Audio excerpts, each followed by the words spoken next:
Good afternoon, everyone. 모두 안녕하십니까? 한이유 에코 디자인 포럼 산업 세션 중 섬유 분과에 오신 것을 환영합니다. 저는 SMK 댄스웨어의 크리에이티브 디렉터 산드라 마이니어 강입니다. 이 브랜드는 제가 10년 전에 이곳 서울에서 시작한 브랜드로 움직임, 편안함, 친환경적인 디자인이 어떻게 조화를 이룰 수 있는지 탐구하기 위해 만든 브랜드입니다. 저는 유럽과 한국의 섬유 혁신가들과 협업하여 재활용 소재부터 천연 기능성 섬유까지 다양한 소재를 다뤄왔습니다. 그리고 올해 포럼의 주요 주제 중 하나로 섬유가 선택되었으며 그 외에도 정책, 전자제품, 배터리도 다루게 됐습니다. 섬유는 우리가 입는 옷부터 집과 교통수단까지 어디에나 존재하기 때문에 그 시급성은 매우 큽니다. 유엔에 따르면 섬유는 매년 전 세계 탄소 배출량의 10%, 산업폐수의 20%, 그리고 약 9,200만 톤의 폐기물을 발생시키고 있습니다. 하지만 그중 새 옷으로 재활용되는 비율은 1%에 불과합니다. 따라서 섬유 산업을 더욱 지속 가능하고 순환적으로 만드는 것은 필수적입니다. 오늘은 발표가 총 4개가 예정되어 있는데 2개는 유럽에서, 2개는 한국에서 준비가 되었습니다. 그 이후로는 패널 토론으로 넘어가는데요. 각각의 발표를 토대로 질문을 받게 될 예정입니다. 그 이후로는 공통 질문이 있을 예정이고요. 마지막으로 청중들로부터 몇 가지 질문을 받아보겠습니다. 관심 있는 내용이 있으시면 계속 지켜봐 주세요. 토론 중 청중의 몇 가지 질문을 고려하도록 하겠습니다. 그럼 이제 발표자분들을 간략하게 소개해 드리겠습니다. 네, 마우로 스칼리아 유라텍스 지속 가능 경영 국장님은 EU 정책 및 디지털 제품 패스트푸드 분야의 전문가십니다. 파울라 폰텔 핀란드 에티카의 CEO는 순환 경제 전략 및 북유럽 모범 사례에 포커스할 예정입니다. 그리고 정재훈 한국섬유산업연합회 상임 고문님은 정부와 제조업체 간의 핵심 연결고리 역할을 하고 계십니다. 그리고 최종인 효성 TNC 팀장님은 지속 가능한 섬유 혁신 개발에 직접 참여하고 있습니다. 정책, 전략, 제조 분야의 전문가들이 함께 모이면 섬유 산업을 위한 실질적이고 실용적인 해결책을 찾을 수 있을 것입니다. 시작하기 전에 간단히 말씀드리겠습니다. 각 발표자는 20분 동안 발표를 할 예정이고요. 테이블 위에 타이머가 있는데 솔직히 시간이 다 되면 어떤 소리가 나는지는 잘 모르겠습니다. 그러니 소리가 나지 않도록 신경 써주시면 좋을 것 같습니다. 함께 해주셔서 다시 한번 감사드리고 바로 시작해 볼까요? 네, 첫 번째 발표자분을 소개해 보겠습니다. 마우로 스칼리아 유럽 섬유 의류 산업연합 유라텍스 지속가능 경영 국장님을 무대로 모시겠습니다. 네, 큰 박수 부탁드립니다. 오늘 마우로 스칼리아 국장님께서는 섬유 산업 전 주기 전환을 이끄는 유럽연합 입법, 유럽 산업계의 관점과 전망에 대해서 발표해 주실 예정입니다. 네, 큰 박수 다시 한 번 더 부탁드립니다. 네, 잘 작동되죠? 네. 네, 산드라님 감사합니다. 안녕하세요, 여러분. 오늘 이 자리에서 발표할 수 있어서 정말 기쁘고 영광입니다. 어제 첫날 즐거운 논의를 했고요. 여러분께 흥미로운 정보를 전달해 드리겠습니다. 제 발표 이후에 제가 발표한 주제에 대해서 관심이 더 있으시면 언제든지 연락 주시기 바랍니다. 작동 잘 되고 있죠? 네, 제 포인터가 작동이 안 되네요. 네. 네, 유라텍스 섬유의류산업연합은 무엇인가? 유럽 섬유의류 산업을 총괄하는 연합입니다. 저는 매일 유럽 내의 산업과 또 정책 입안자들과 함께 지속 가능성 정책 방향에 대해서 논의합니다. 산드라님께서 초반에 말씀하셨던 섬유 의류가 환경에 끼치는 영향에 대해서 얘기를 합니다. 이 유럽 연합 내의 20만 개의 기업들이 있고요. 또 130만 명의 작업자가 있고 1,700억 유로, 즉 275조 5,400억 원 상당에 달하는 섬유 의류 산업이 유럽에 있습니다. 중국에 이어서 2위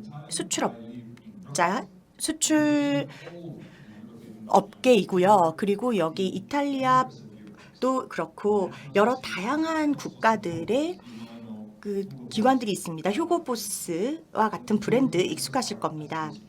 그래서 이런 다양한 기관들과 또 국가들이 저희에 함께하고 있습니다. 그리고 제가 말씀드렸다시피 중국에 이어서 저희가 2위 수출에서는 2위인데요. 여기에 보시면은 유럽 내 수출, 그러니까 프랑스, 이탈리아 사이의 수출도 포함하고 있습니다. 그래서 800억 정도가 되고요. 또 한국에 대한 수출도 포함되어 있습니다. 홍콩, 캄보디아 등에 이어서 100억 상당이고요. 그리고 한국 EU 수출 교역은 굉장히 중요합니다. 코로나 이후로 2배 늘었기 때문입니다. EU에서 한국으로의 수출이 10억에서 20억으로 늘어났고, 그러면서 지금은 전 세계적으로 수요 축소 등 여러 가지 이유로 인해서 줄어드는 추세입니다. 그런데 이 부분에 대해서 제가 얘기를 하고 싶은데요. 너무 두려워하지는 않으셔도 좋습니다. 제가 16개의 법안에 대해서 다 얘기를 하지는 않을 건데요. 다만 제가 말씀드리고 싶은 것은 유럽 내에서 지금 새로운 법안들이 많이 생겨나고 있다는 것입니다. 섬유 산업을 바꾸기 위해서 이런 새로운 법안들이 생겨나고 있는데 가장 중요한 것에 대해서 제가 말씀드리겠습니다. 제가 또 말씀드리고 싶은 것은 지금 브뤼셀에서는 아주 흥미로운 시기입니다. 지속 가능성이 굉장히 중요한 주제이지만 경쟁력이 또 하나의 중요한 최우선 과제입니다. 우슬라 님께서 작년부터 지금 임기를 시작하시면서 우리가 지속 가능성이라는 목표를 달성하면서도 수익성을 놓치지 않으려고 합니다. 왜냐하면 지금은 비즈니스들이 에너지 가격과 지정학적인 불안정성, 수요 변화, 여러 구조적인 문제로 인해서 어려움을 겪고 있기 때문에 이 많은 문제들을 한꺼번에 해결해야 합니다. 지속 가능성이라는 목표를 달성하기 위해서는요. 그렇기 때문에 저희 협회장님께서는 우리가 모두를 위해서 공평한 경쟁의 장을 마련하고 모두가 다 살아남을 수 있도록 도와야 한다고 하십니다. 그래서 여기 에코 디자인 규정에 대해서 제가 말씀을 드리고 싶습니다. 들어보신 분들도 있으실 겁니다. 이게 작년 7월부터 발효되었습니다. 그래서 여러분들이 대비를 하셔야 됩니다. 여러분들이 이건 단거리 경주가 아니라 마라톤이라고 생각하셔야 됩니다. 작년 7월에 발효가 됐지만 아직 뭔가가 생겨나진 않았고요. 다만 향후 수년간 변화가 일어날 것이기 때문에 제가 마라톤이라고 말씀을 드리는 것이고 장기적인 변화에 대비하셔야 합니다. 그래서 이 법안에서 어떤 일이 발생할 것이냐, 여러분들이 보는 브랜드들이 판매하지 않고 폐기하는 의류에 대해서 보고해야 하는 의무가 생겨납니다. 그게 향후 수개월 내에 생겨나는 의무이고요. 이는 과잉 생산이라고 하는 문제를 해결할 수 있게 될 것입니다. 최가 생산, 불필요한 생산이라고 하는 문제를 해결하게 될 것이고요. 유럽, 한국, 중국 어떤 브랜드든 EU 내에서 의류를 판매하고자 한다면은 이런 요건을 충족해야 합니다. 이건 굉장히 혁신적이고 획기적입니다. 왜냐하면 지금 현재 유럽 내에서는 유독성 물질이 포함된 의류는 판매할 수 없습니다. 근데 여러분들이 앞으로는 세탁을 2번을 거쳐도 이 유독성 물질들이나 유해성 물질들이 사라지지 않는다면 그런 물건들은 다 절대로 생산할 수도 없고 판매할 수도 없습니다. 규정이 더 강화될 것이고요. 그리고 2026년 정도부터 이게 실효성이 발휘될 것이기 때문에 많이 공부를 하셔야 됩니다. 그리고 평가도 하셔야 됩니다.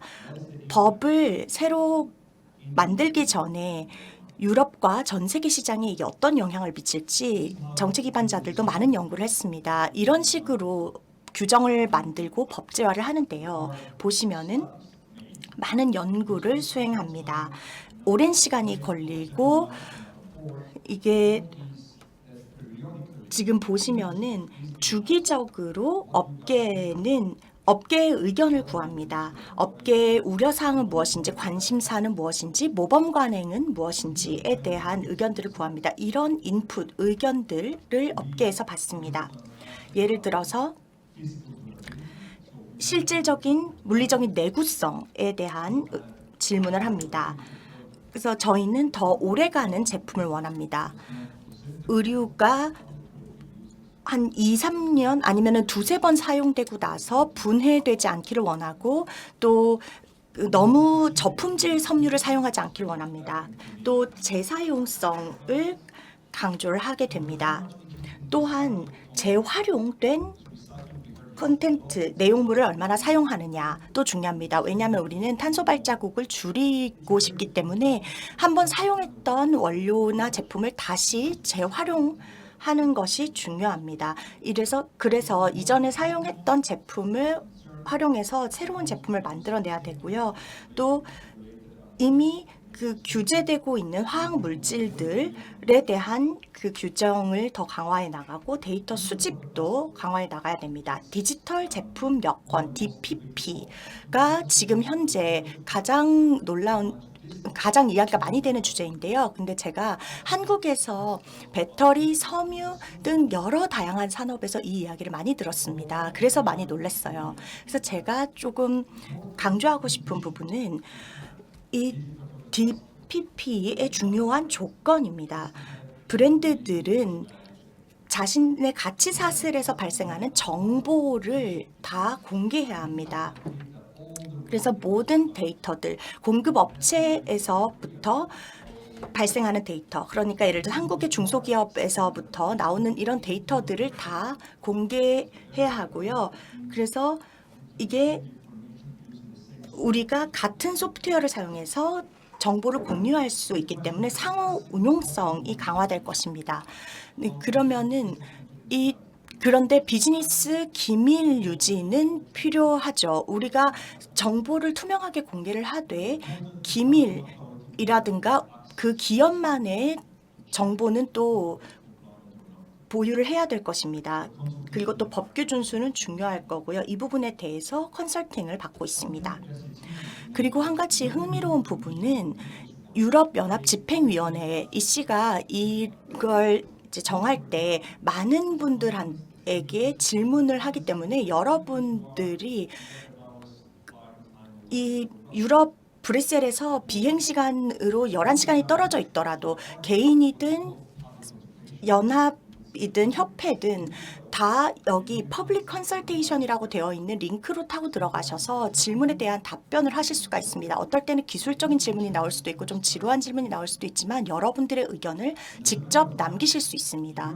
그리고 또 유라텍스 저희 기관은 코포티와 같이 협력을 합니다. 바로 한국의 그 섬유산업연합회죠. 섬3년과 같이 몇 년간 협력을 해왔고 양해각서를 2009년에 체결했습니다. 한국어로 여기 아래에 적혀 있는데 저보다 더 잘 이해하시겠죠. 근데 2009년에 저희가 섬3년과 같이 MOU를 체결했고 앞으로 더 많은 협력을 해 나갈 것입니다. DPP뿐만 아니라 다양한 주제에 대해서요.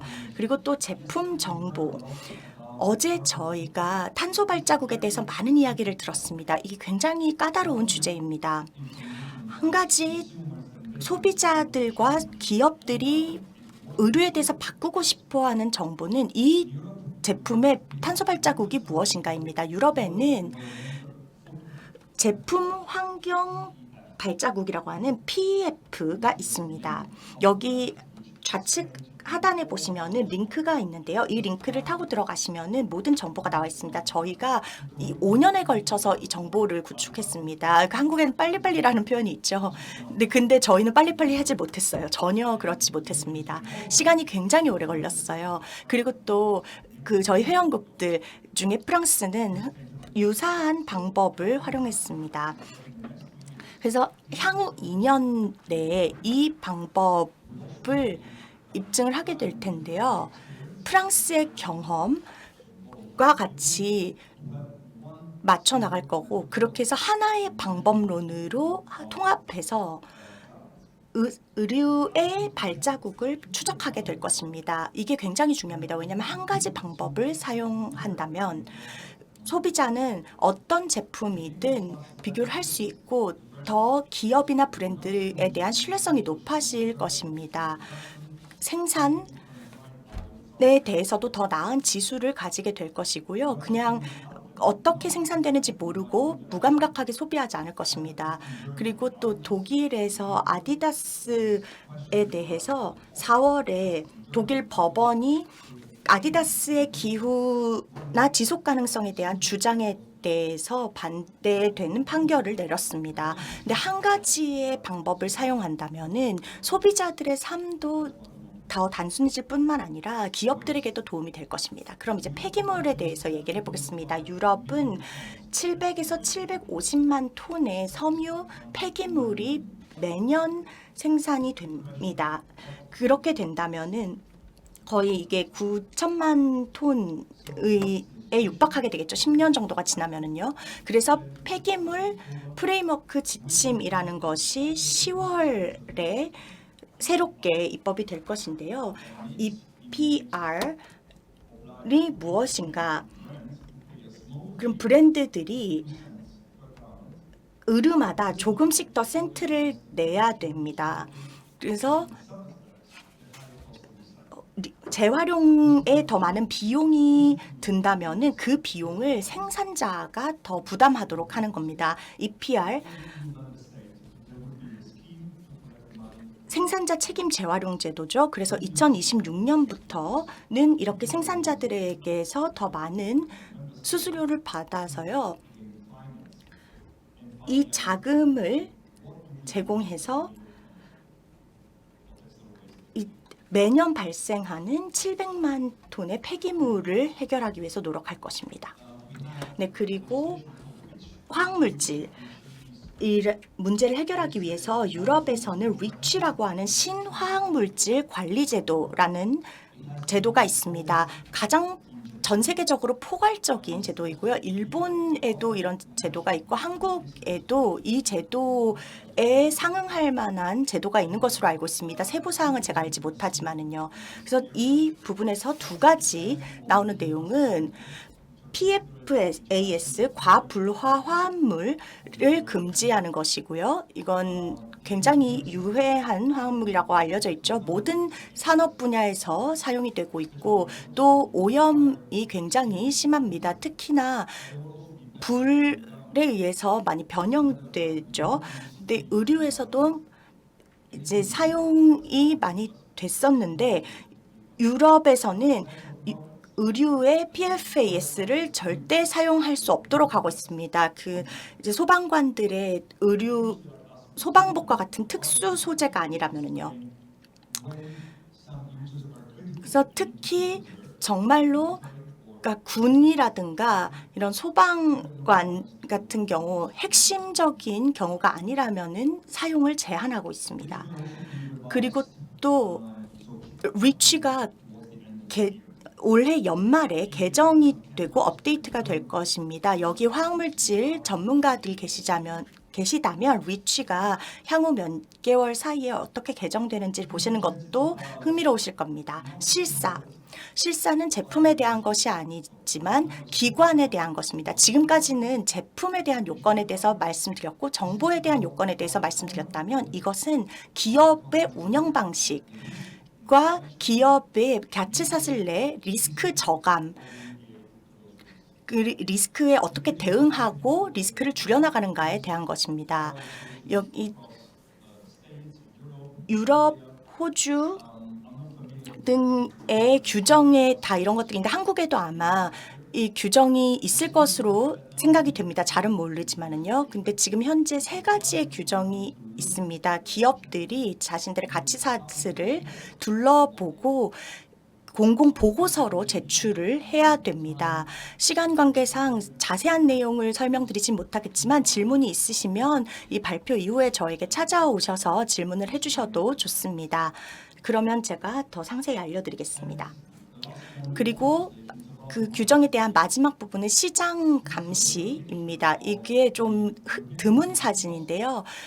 EC 유럽연합 집행위원회 회장님께서 말씀하신 내용입니다. 이 규정을 준수하지 않는 브랜드들에 대한 경고를 하셨어요. 그 중국의 기업들을 겨냥해서 말씀을 하셨는데 제가 이 사진을 보여드린 이유는 보통은 한 기업을 겨냥해서 이야기하는 경우는 없기 때문입니다. 그런데 이게 어떤 한 기업을 낙인 찍기 위해서가 아니라요. 여기서 전하고 싶은 메시지는 시장 감시를 강화하는 것이 앞으로 중점이 되어갈 것이라는 점 때문입니다. 모든 기업들이 준수해야 하는 규정이라는 거고요. 이를 위한 새로운 전략들이 필요할 겁니다. 네. 입법에 대해서 그러니까 법안에 대해서 말씀을 드렸고요. 16개 법안이 새롭게 생겨날 거라고 말씀을 드렸는데 너무 혼란스러우실 수도 있을 것 같아요. 너무 내용이 많기 때문에 제가 마무리하기 전에 마지막으로 두 가지의 그 특별한 이니셔티브에 대해서 말씀드리고 싶습니다. 하나는 시장 감시 이니셔티브입니다. 이걸 저희가 3년 전에 회원들과 함께 시작했습니다. 시장 감시가 유럽에선 어떻게 작동이 되는가 저희가 당국들과 이야기했습니다. 독일, 리투아니아, 이탈리아의 당국들과 이야기를 하면서 이 재킷이 독성 물질을 포함하지 않고 있다는 것은 어떻게 입증하고 검증할 수 있는가? 이게 쉽진 않습니다. 어떤 국가에서는 정말 수천 개의 컨테이너가 매일 국가에 들어오는데 전문가가 2명밖에 없는 경우도 있기 때문입니다. 그래서 저희가 권장을 했습니다. 어떤 제품에서는 어떤 화학 물질을 확인해야 되는지에 대해서요. 그래서 당국들이 그 시장 감시 역량을 갖출 수 있도록 돕는 이니셔티브였습니다. 그 기업들이 법규 준수를 할 수 있도록 해야 됐고 법규 준수를 하지 않는 기업들 같은 경우는 제대로 된 처벌을 받을 수 있도록 하는 것이 목적이었습니다. 그리고 또 다른 이니셔티브는 리허브입니다. 이거 굉장히 흥미로울 것 같은데요. 이 이니셔티브는 저희가 5년 전에 런칭을 했습니다. 그리고 맥킨지 컨설팅 회사와 올해 4월에 보고서를 제출했습니다. 그 프랑스의 공휴일이죠. 7월 14일에 업데이트가 됐는데 이게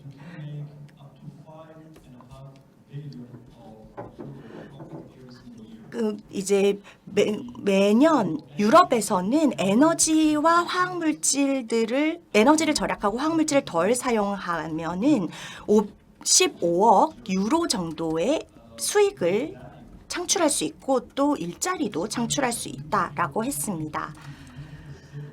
그렇게 하려면은 유럽 내에 250개의 새로운 시설을 만들어야 한다고 했는데요. 이것은 그 의류나 제품들의 재활용을 위한 수집 및 분류를 위한 시설입니다. 그래서 화학물질 관련해서도 그렇고 이게 이제 한국 기업과 여러 다양한 기업들에 열려 있습니다. 이게 제가 전달하고 싶은 마지막 메시지입니다. 이제 이 두 문장으로 마무리를 하고 싶습니다. 섬유에 대한 모든 것들이 변하고 있습니다. 그리고 굉장히 복잡하기 때문에 우리가 함께 협력해야 합니다. 우리는 혼자서는 이 변화에 적응할 수 없습니다. 네, 다들 동의하실 것 같습니다. 감사합니다. 네, 또 얘기하시죠. 네, 스칼리아 국장님 명확한 발표 감사드립니다. 굉장히 유럽연합의 법안이 어떤 식으로 변화하고 있는지 또 이게 섬유 의류 산업에 어떤 영향을 끼치는지에 대해서 말씀해 주셨습니다. 박수 감사합니다. 네, 그러면 제가 간단하게 말씀드리고 싶어요. 저희 피드백 설문조사 좀 진행해 주시면 좋을 것 같아요. 시간 있으시면 QR코드 스캔하시면은 작성하실 수 있습니다. 그리고 온라인 참석자분들도 전체 그 세션을 공식 유튜브 채널에서 보실 수 있습니다. 국가청정생산지원센터 유튜브에서 보실 수 있습니다. 그럼 이제 다음 발표로 넘어가 보겠습니다. Federation of Text 한국섬유산업연합회의 정재훈 전문위원님을 모셔보도록 하겠습니다. 네, 오늘의 발표 제목은 EU ESPR 대응과 섬유산업의 지속가능 순환경제 전환 그리고 STT 포럼 추진 경과 및 과제에 대해서 말씀을 해주시겠습니다. 네, 정재훈 전문위원님을 모두 따뜻하게 맞이해 주시면 감사하겠습니다. 섬유산업연합회의 정재훈입니다. 제가 영어로 하지 않아도 되겠죠. 앞서 유라텍스의 여러 가지 말씀을 하셨는데 다행히 중첩되는 내용은 많이 없어서 다행인 것 같습니다. 제가 한 3주 전까지 그 환경부의 그 3대 법안이라고 할 수 있는 순환경제 촉진법 외에 뭐 폐기물법 좀 딱 하나가 생각이 안 나는데 그 세 개가 국회에 발의가 되었고 그걸 많이 처리를 했습니다. 그만큼 최근에 섬유 패션에 대한 EU와 같은 법안들이 많이 그 상정이 되고 이슈가 되고 처리가 되는 것 같습니다. 아마 저희 그 연합회도 거기에 발을 맞추어서 최근에 그 ST 포럼이라고 여러 가지 이해 당사자들이 모인 일들을 하고 있습니다. 그래서 제가 오늘 말씀드릴 것들은 저희 코포트에 대해서 조금 말씀드리고 현재 우리 국내 섬유 산업이 갖고 있는 현황, 그다음에 마지막으로 ST 포럼이 어떻게 운영이 되고 있는지를 말씀을 드리고자 합니다. 저희 그 섬유 산업 연합회는 75년에 만들어졌습니다. 그 산업촉진법에 의해서 만들어졌고 섬유 산업의 어떤 발전에 이바지하고 수출을 장려하고 그다음에 그 여러 가지 그 섬유 발전을 위한 여러 가지 미션을 가지고 75년에 만들어졌고 현재 저희 그 내의 조직은 총 크게 세 개로 분리되어 있습니다. 뭐 전략기획, 그다음에 산업을 지원하는 산업 혁신 본부가 있고요. 그다음에 주로 그 마케팅과 통상을 책임지는 본부로 이렇게 세 개의 본부가 운영이 되고 있고 총 60명이 운영이 되고 있습니다. 저희 코포티는 총 31개의 그 운영 조직의 연합체라고 생각하시면 될 것 같습니다. 주로 물어보시는 게 기업을 기업이 포함되어 있지 않냐라고 물으시는데 저희 협회는 그렇진 않고요. 저희 국내 그 섬유 산업, 패션 산업 내에 여러 조직들이 비영리 조직들이 분포되어 있습니다. 특히 섬유 산업은 뭐 업스트림, 미들스트림, 다운스트림 해서 이렇게 스트림별로 많이 이야기하는데 보시는 바와 같이 미들, 다운 뭐 그다음에 연구소들 해서 그런 곳들의 연합체라고 생각하시면 될 것 같습니다. 저희 연합에서 주로 그 행하고 있는 일들이 물론 현안에 대해서 많이 노력을 하고 있습니다. 근데 또 미래에 대해서 투자를 하고 있고요. 그 중에 하나가 최근 많이 이야기가 되고 있는 AI에 대한 여러 가지 섬유 산업에 어떤 식으로 접근을 할 건지에 대해서 많이 노력을 하고 있습니다. 또 한 가지는 이제 여러 가지 공급망의 변화들이라든지 그 협력 체제를 어떻게 구축을 해서 엮어줄 것인가를 저희 연합회가 고민하고 있습니다. 그리고 한 가지가 그 인력을 어떤 식으로 교육을 시키고 추후에 배출을 해낼 것인지를 고민을 하고 있고요. 그다음에 R&D에 관련해서도 저희가 기획을 주로 하고 있습니다. 추후에 R&D에 대해서는 조금 말씀을 드리도록 하겠습니다. 저희 이제 섬유 산업은 보시는 바와 같이 업, 미들, 다운으로 이렇게 만들어져 있고요. 업은 주로 대기업이 많이 분포되어 있습니다. 화학 섬유 업체들이라든지 이런. 그다음에 미들은 주로 그 원사를 받아서 섬유 제품화를 하는, 그다음에 후가공 이런 염색하는 이런 업체가 가장 많이 분포되어 있죠. 45.3% 정도가 국내에 분포되어 있습니다. 가장 많은 분포도라고 생각하시면 될 것 같습니다. 그리고 다운스트림은 주로 의류 봉제라든지 패션 쪽이 50.2% 이렇게 구성이 되어 있고요. 저희가 수출은 한 10조 정도 하고 있습니다. 23년 기준으로. 그다음에 회사가 한 5만여 개가 분포되어 있고 고용 인원이 24만 명. 그다음에 생산이 40조 정도. 그다음에 부가가치가 한 17조. 그래서 보시는 바와 같이 그 제조업에서 차지하는 비율을 보면 10%, 6%, 2%, 2.6% 상당히 작지는 않습니다. 예전에는 굉장히 많았었는데 현재는 조금씩 다운이 되고 있지만 그래도 여전히 섬유에 몸을 담고 계신 분들이 상당히 많고 운영이 되고 있다라고 보시면 될 것 같아요. 국내 그 섬유 산업에 대해서 뭐 간단히 말씀드리면은 주로 저희는 내수보다는 수출을 많이 하게 되죠. 그다음에 또 한 가지가 이제 여러 가지 부가가치를 위해서 산업용이라든지 뭐 의료용에서 좀 벗어나서 다른 생활용이라든지 부가가치를 더 누릴 수 있는 쪽으로 많이 변하고 있습니다. 그리고 국내에서도 그 화학 기반 베이스의 제조업을 가진 기업들 중에 굉장히 유명한 데가 사실상 많습니다. 타이어 코드라든지 오늘 설명을 주실 효성 TNC라든지 이런 화학 섬유 베이스의 기술을 가진 기업들이 세계 1위를 차지하는 기업들이 상당히 많다라는 걸 한번 상기를 시키고 드리고 싶습니다. 그리고 이제 아마 제일 약점이기도 한데 또 앞으로 발전시켜야 될 부분이라고 생각합니다.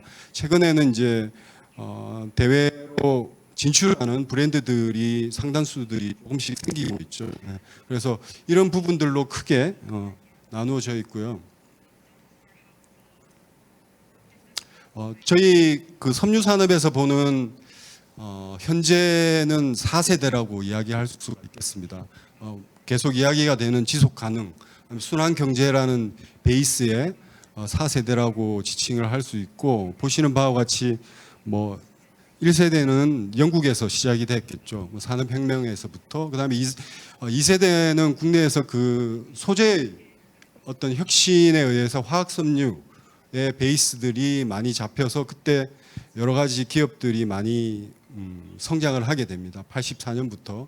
그리고 3세대가 공급망이라든지 여러 가지 그 소비 촉진에 의해서 보시는 바와 같이 그 우리나라는 그 중간에 있는 밴드들의 형성들이 많이 되는 시기입니다.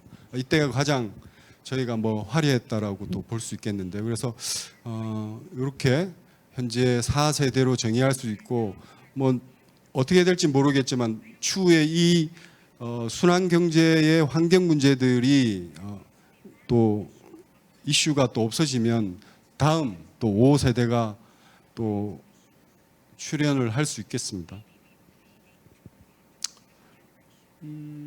사실 그 국내에서 환경부 이게 환경부를 이야기하니까 좀 그렇긴 한데 이야기가 나왔으니까 환경부에서 바라보는 섬유는 사실상 이슈가 별로 없었습니다. 그동안 또 왜냐하면 뭐 유럽 같은 경우에는 주로 해외 그 유럽 내가 아니라 해외에서 수입을 해서 제품을 판매하는 쪽의 대륙입니다. 근데 그 아시아는 주로 생산을 해서 유럽에 공급하거나 미국에 공급하는 공급 기지인 거죠. 그래서 보시면은 그 환경부에서도 이 폐기물 문제라든지 섬유 문제는 내부의 문제가 아니라 사실 바깥의 문제로 인식을 하고 있었어요. 근데 최근에는 이제 그 폐기물의 문제에 그다음에 또 여러 환경 단체들의 이슈들이 있다 보니 전체 중에 폐기물이 우리나라 그 환경부에서 예측하기에는 2%도 안 됩니다. 1점 몇 프로 뭐 이렇게 추산하고 있기 때문에 크게 이슈는 없었지만 최근 들어 섬유나 패션에 대한 재고, 제품에 대한 뭐 소각 문제라든지 이런 것들이 이슈가 되면서 각 부처들이 예민하게 반응을 하고 있는 거죠. 그래서 이 부분은 사실상 그 전체 통계이기 때문에 한번 보시면 될 것 같아요. 그러나 되게 많은 부분들이 뭐 미세 플라스틱의 문제라든지 그다음에 현재 그 해양에 나오는 여러 가지 어떤 폐기물이라든지 이런 것들은 상당히 심각할 수가 있겠습니다.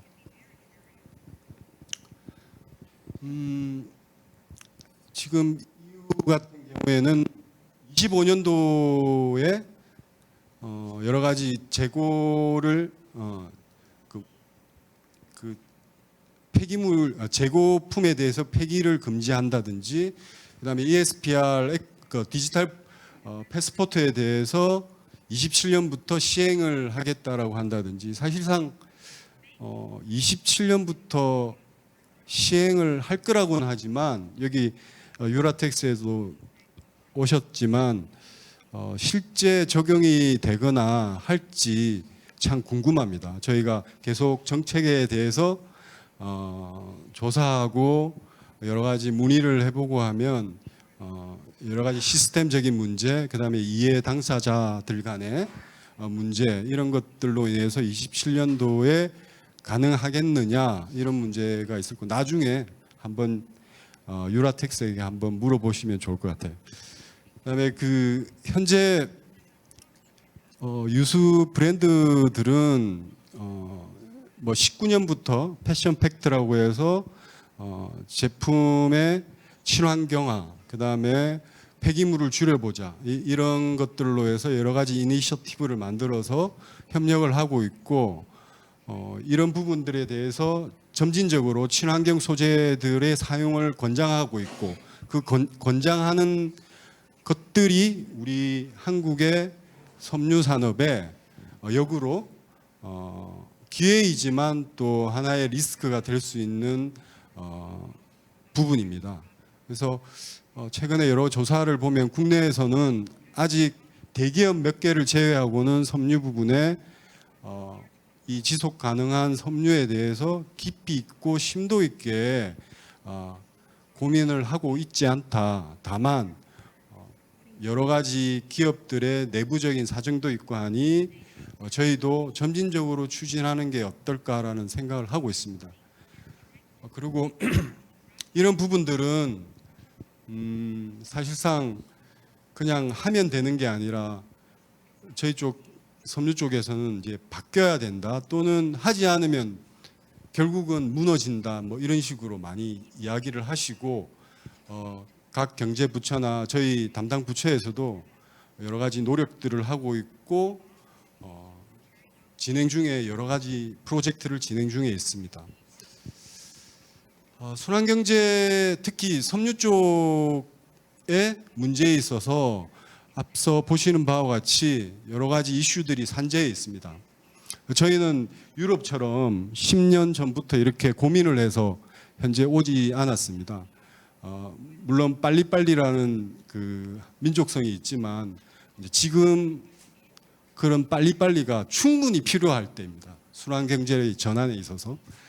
그래서 보시는 바와 같이 많이 유럽 분들은 동감하시는 앞에 보시면은 저희가 그 의류 생산이 이건 예측치입니다. 이게 공개는 되었지만 저희가 추산하는 추산치입니다. 그래서 한 1년에 23년도에 한 66만 톤 정도가 의류로 생산이 됐습니다. 제품으로.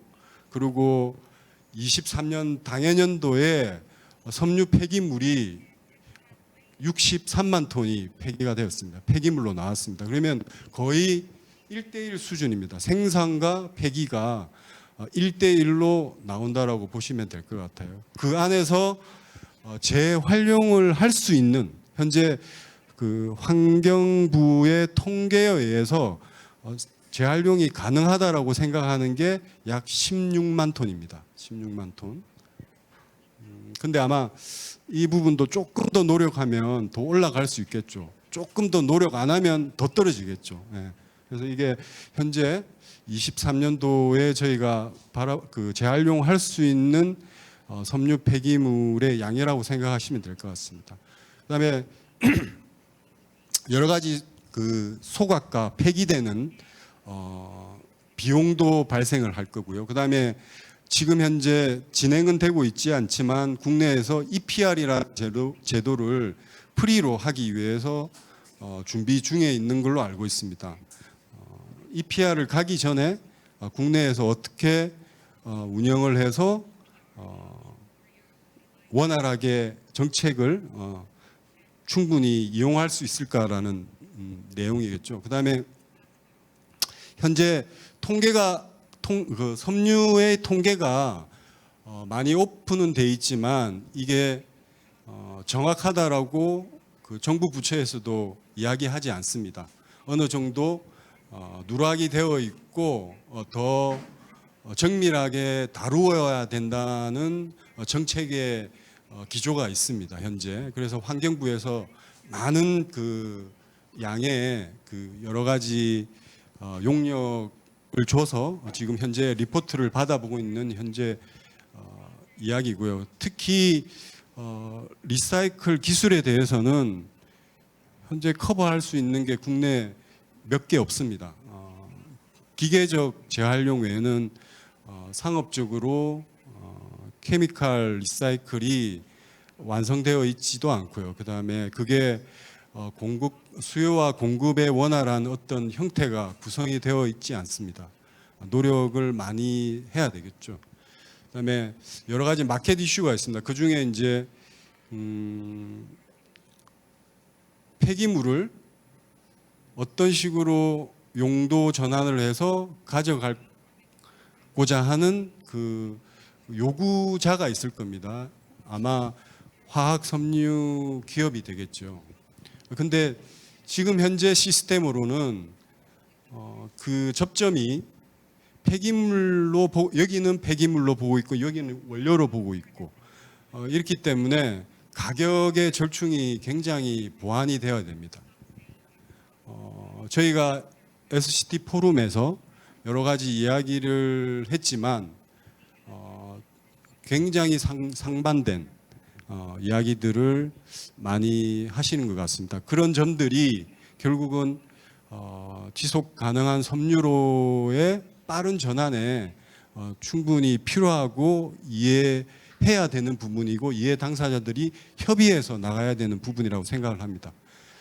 그다음에 피드스탁 같은 그러니까 그 원료 재활용하기 위한 원료도 우리나라의 화성 기업을 예를 들어 한 기업이 운영을 하기 위한 생산량이라든지 이런 부분들을 봤을 때 약 한 기업이 한 7만 톤 정도라고 보면 뭐 한 3개에서 4개사가 있다고 보면 7만 톤이 1년에 계속 피드스탁이 제공이 돼야 되는 거죠. 근데 지금 현재 2023년에 재사용할 수 있는 리사이클로 재사용할 수 있는 게 16만 톤 정도입니다. 그러니까 기업들이 운영을 하기 위해서는 더 많은 고순도의 피드스탁을 줄 수 있도록 제도적으로 그다음에 기술적으로 뒷받침이 되어야 된다고 생각을 합니다.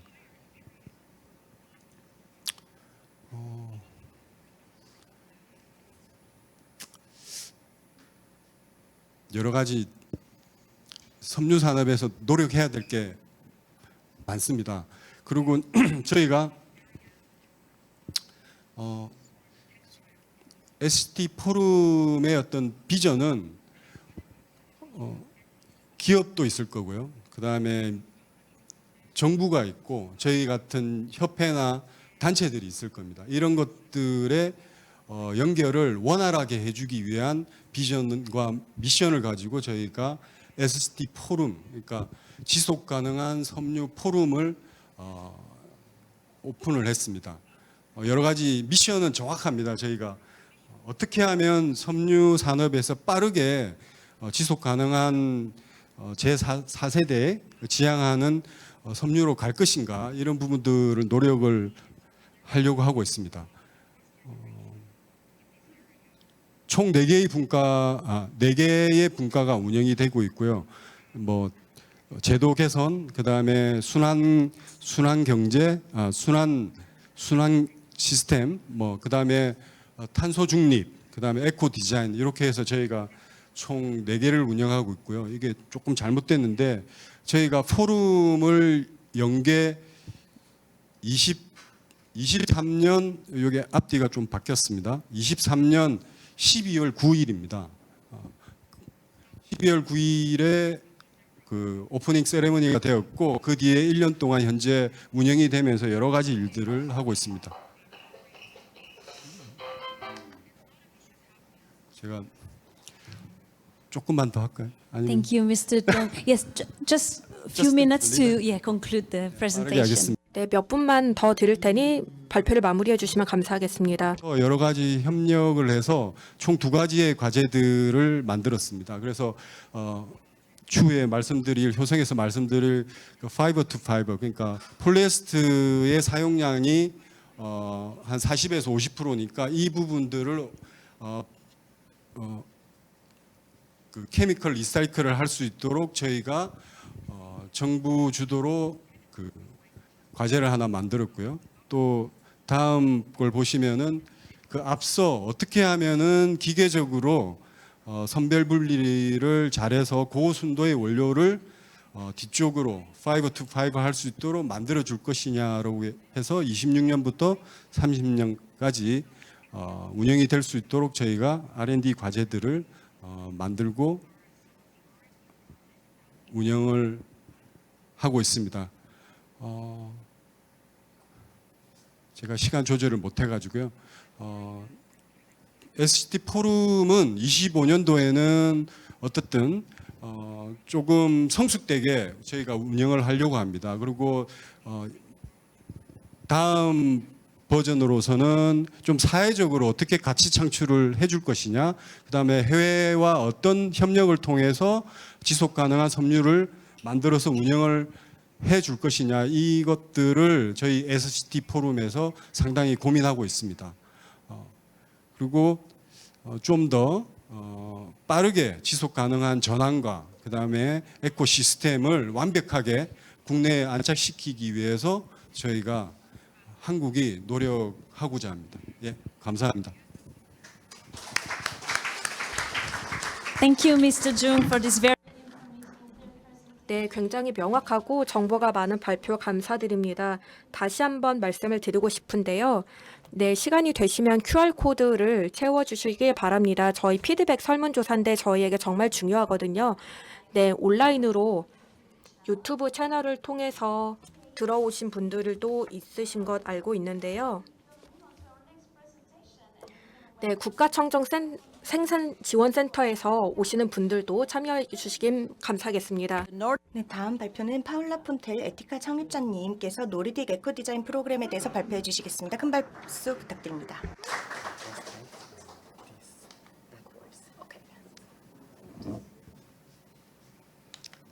Okay, just 네, 잘 들리시죠? 네, 일단 주최 측에 이렇게 행사 준비해 주신 데 대해서 감사드리고요. 오늘 제가 발표할 수 있어서 너무나 영광입니다. 오늘 제가 발표할 내용은 노르딕 순환 디자인 프로그램입니다. 그러니까 원래는 정부의 이니셔티브로서 기업들과 관여하면서 순환 경제로 전환하기 위한 노력이었는데요. 이 주제를 저희가 정책 측면에서도 살펴보겠지만 또 기업과 비즈니스 측면에서도 살펴보겠습니다. 간략하게 몇 가지 에티카에 대해서 말씀을 드리게 있습니다. 저희는 런던에 기반을 둔 순환경제 컨설팅 기업이고요. 저희는 순환 디자인, 에코 디자인 관련 모델을 12년간 개발해 왔습니다. 저희가 기본적으로 핀란드와 노르딕 국가들과 같이 협력해 왔고, 근데 최근에는 튀르키예, 인도 같은 국가들과도 협력하고 있고 오늘 한국에 오게 돼서 굉장히 기쁩니다. 이건 저희가 다른 조직들과 함께 하기 위한 미션입니다.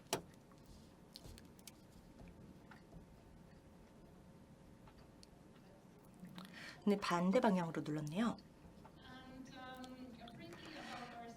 간략하게 저희가 제공하는 서비스에 대해서 말씀드리겠습니다. 개별 비즈니스 기업들에 대해서 제공하는 서비스이기도 하고 노르딕 디자인 프로그램에서 다루는 주제이기도 한데요. 일단은 순환 역량 강화입니다. 이틀간 많이 들었지만 에코 디자인 순환 역량 경제는 새로운 주제입니다. 한국에도 그렇고 또 EU나 유럽에 있는 기업들에게도 이게 아주 친숙한 주제는 아닐 수 있거든요. 그리고 그래서 저희가 기업들이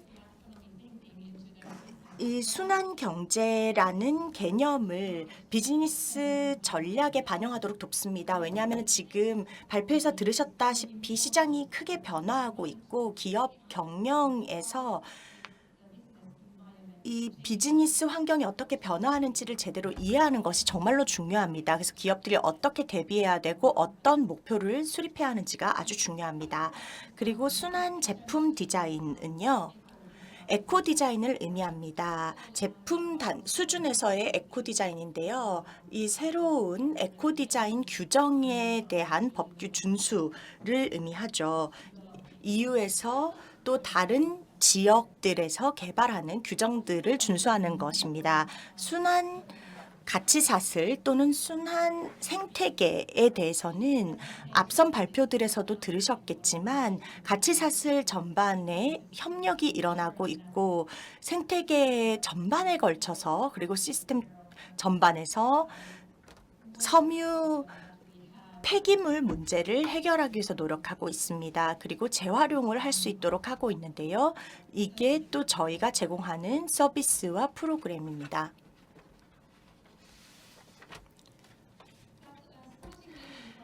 네, 그러면 정책 관점부터 시작해 보겠습니다.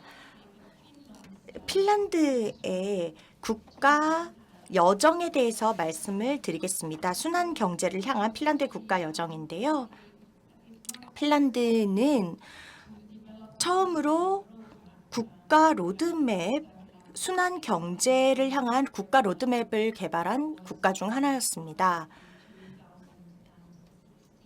이게 2016년에 발표한 로드맵이었고요.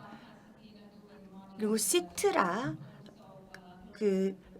핀란드 혁신 펀드가 굉장히 다양한 역할을 했습니다. 세계 순환 경제 포럼 WCEF도 여러 다양한 국가와 지역에서 지난 몇 년간 열렸습니다. 그리고 2020년 EU 순환 경제 실행 계획이 배포되었습니다. 그리고 내년에 핀란드가 준비한 것이 공식적인 순환경제 프로그램인데요. 제가 이걸 언급드리는 이유는 이 국가 순환경제 프로그램이 노르딕 순환 디자인 프로그램을 시작시켰기 때문입니다. 이 국가 정책의 일환으로 그리고 국가 프로그램의 일환으로 저희가 비즈니스의 참여를 이 순환 경제로의 전환에 어떻게 이끌어낼지 그리고 비즈니스의 역량을 어떻게 활용할 수 있을지에 대해서 고민을 했습니다. 그리고 EU의 향후 신규 법안을 준수하는 데 어떻게 비즈니스들을 참여시킬 수 있을지에 대해서 이 프로그램에서 고려를 했습니다. 여기 핀란드의 국가 순환 디자인 프로그램의 요약이 나와 있는데요. 이 프로그램은요. 모든 기업들이 주제에 관심이 있는 모든 기업이 프로그램에 지원할 수 있었습니다. 거의 100개 정도의 신청서를 민간 기업에서 받았습니다. 역량 강화 프로그램에 대한 신청서였고요. 그리고 저희가 50개 정도의 선도적인 핀란드 기업들을 수용했습니다. 그래서 이 역량 강화 프로그램은 상당히 다양한 순환 전환의 측면들을 다뤘고 1년 동안에 걸친 역량 개발 프로그램이었습니다. 제가 다음 슬라이드에서 몇 가지 노르딕 프로그램의 세부 사항을 보여드릴 텐데요. 두 가지의 핵심 목적이 있었습니다. 기업들이 달성해야 하는 목적이 있었는데 특히 전략적인 순환 경제 목표와 연계해서 기업들은 구체적인 제품 솔루션을 개발해야 했습니다. 예를 들어서 그 구체적인 제품이 유럽의 에코 디자인 규정 ESPR과 어떤 연관이 있는가 등을 고려해야 했죠. 그리고 핀란드의 국가 순환 디자인 프로그램 이 노르딕 차원으로 확장되었는데요. 또 유사한 개념을 적용해서 노르딕 순환 디자인 또는 에코 디자인 프로그램을 시작했습니다. 여기 보시면 몇 가지 브랜드들이 이 브랜드에 참여하고 있는 것을 보실 수 있습니다. 다양한 산업 부문에서 참여하고 있고요. 섬유 기업도 있죠. 헨리 한센, 노르웨이 기업이죠. 그리고 스포츠에서는 아크네 스포츠 산업도 있고 또 아크네 스튜디오 신발 기업도 있고 아니면 의류 기업도 있고 이렇게 다양합니다. 노르딕 순환 디자인 프로그램은 노르딕 이노베이션, 그러니까 노르딕 장관의회 산하의 그 기관이 공동으로 창립했습니다.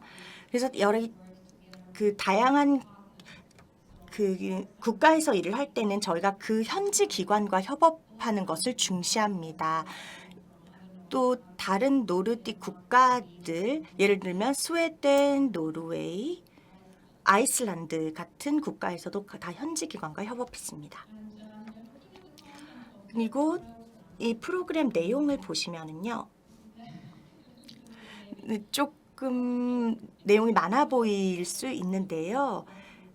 간단하게 설명드리겠습니다. 일단 상단부터 시작해 보면은 Executive Track이라는 단어가 보이실 겁니다. 이 프로그램에 참여한 각 기업은 경영진 팀원을 배정해야 했습니다. 그 분과 함께, 그 담당자와 함께 저희가 기업의 전략 목표를 설정했습니다. 어떻게 이 비즈니스 기회를 모색할 것인가, 그리고 기업 차원에서 어떻게 대응하고 준비할 것인가를 고민했고요. 또 이 주제들에 대해서도 다뤘습니다. 보시다시피 굉장히 비즈니스 위주의 주제인데요. 어떻게 하면은 순환 고객 가치를 창출할 수 있을 것인가. 단순히 법규 준수뿐만 아니라 제품 디자인 측면도 살펴보면서 최대한의 부가가치를 창출하고 고객들에게 전달하기 위해서 고민했습니다. 이 순환 경제로의 전환에서요. 그리고 또 어떻게 하면 순환 가치 사슬을 구축할 수 있을 것인가. 이것은 협력에 대한 주제이고요.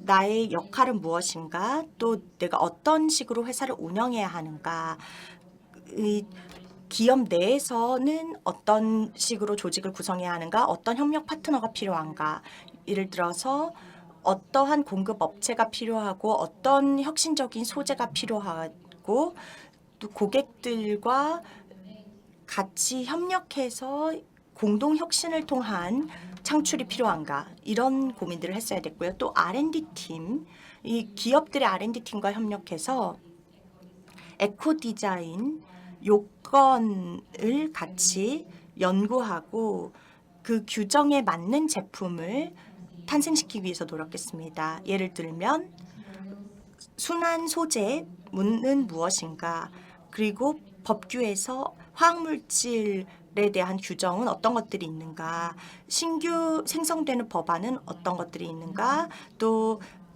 수명 주기에 대한 분석과 환경에 미치는 영향에 대한 분석 결과는 어떻게 나오는가, 이 순환 솔루션의 환경 영향은 어느 정도인가, 이런 식으로 그 분석을 한 이후에 테스트를 하고 프로토타입을 만들고 그 이후에 상용화를 해서 프로그램 이후에도 추가적으로 상품 개발이 가능하도록 했습니다.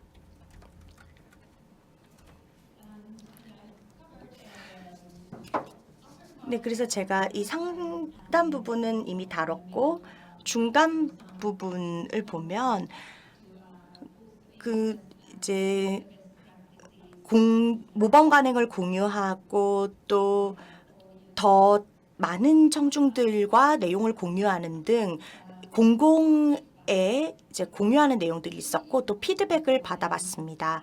기업들에게 중요했던 것은 디자이너와 전문가만 프로그램에 참여하는 것이 아니라 경영진이 참여를 하는 것이었습니다. 그래야 내부적으로 기업 내에서 계획에 대해서 합의하고 디자이너가 경영진의 지원을 받을 수 있었기 때문입니다. 전략적인 비즈니스 목표가 다 연결되어 있었어야 했고 향후 기회를 모색할 수 있었기 때문입니다. 단순 법규 준수를 넘어서서 고객의 가치를 전달하고 경쟁력을 갖출 수 있어야 했기 때문입니다. 네, 그리고 이게 섬유 관련된 구체적인 예시인데요. 한 가지 이 8개월 정도 진행된 역량 강화 프로그램에서 다뤘던 주제 중에 하나를 예로 들어드리면요, 저희가 순환 가치사슬을 다뤘습니다. 이 그림은 핀란드에서 왔는데요. 저희가 그 소비자 이후에 섬유 재활용, 그러니까 섬유에서 섬유 재활용에 대한 비전을 구축하려고 했습니다. 면 재활용이죠. 근데 프로그램에서 저희가 그 기본적인 근간과 현황 파악, 또 시스템 분석 등을 수행했습니다. 지금 현재 어떤 상황인가, 그리고 그 기업의 구체적인 협력 파트너들은 누가 있는가를 봤습니다. 그곳에 혁신에 대한 잠재력이 있었기 때문입니다. 예를 들어서 섬유 브랜드의 경우에는 혁신적인 재활용 섬유나 직물을 찾을 수 있는가, 그러니까 섬유나 직물 생산자를 찾을 수 있는가, 그래서 협업이 가능한가, 아니면은 또 그 수리성에 대한 법규가 있는가, 그러니까 혁신적인 파트너십 구축이 가능할 것인가, 또 서비스 패키지를 고객들에게 제공할 수 있는가, 그 패키지를 브랜드로서 협력 파트너들과 함께 어떻게 제공할 수 있을 것인가, 이런 논의들을 했고, 여기 이제 그 프로그램에 참여했던 기업들이 남겼던 피드백이 있는데요. 노르딕과 EU 기업들도 많은 지원이 필요했던 것을 아실 수 있습니다. 이런 순환성 비즈니스를 구축하고 새로운 법규를 준수하기 위해서는 많은 지원이 필요했습니다. 네, 빨리빨리를 조금 저도 예로 들어드리면 사실 한국도 지금 비슷한 상황일 것 같습니다. 한국 기업들도 이제 이 여정을 시작하시는 입장에서 많은 지원이 필요하실 것으로 사료됩니다. 네, 결론은 결론을 짓기 전에 직접적으로 이 프로그램 참가자들에게 의 목소리를 직접 들으시는 것이 도움이 되실 것 같습니다. 이 프로그램에서 어떤 걸 얻어가실 수 있었는가. 네, 그래서 이 짧은 영상을 보여드리겠습니다.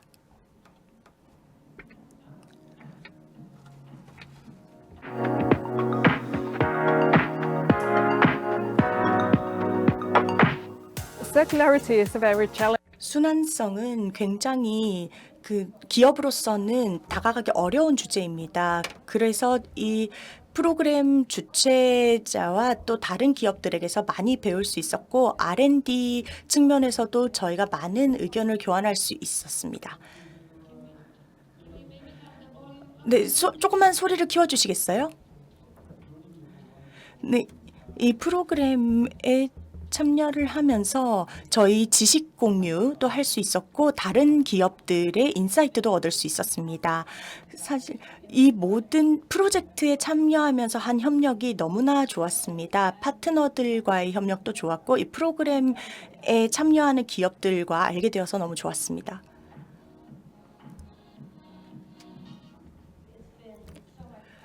너무나 즐거웠고 이렇게 노르딕 기업들이 함께 힘을 합쳐서 협력하는 것을 볼 수 있다는 것 자체가 특권이라는 생각이 들었고요. 또 우리가 함께 협력에 대한 공통의 이해를 할 수 있다는 것이 너무나 좋았습니다. 그리고 노르딕 파트너들과 기업들이 함께 참여해서 새롭게 교류하는 것이 뜻깊었습니다.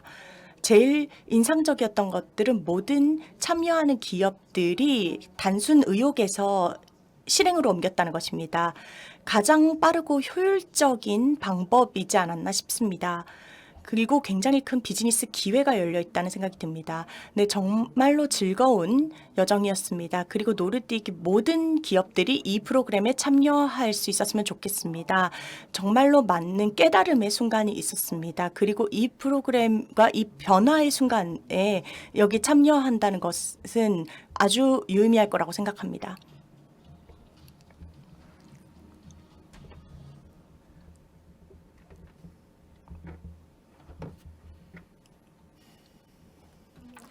네, 감사합니다.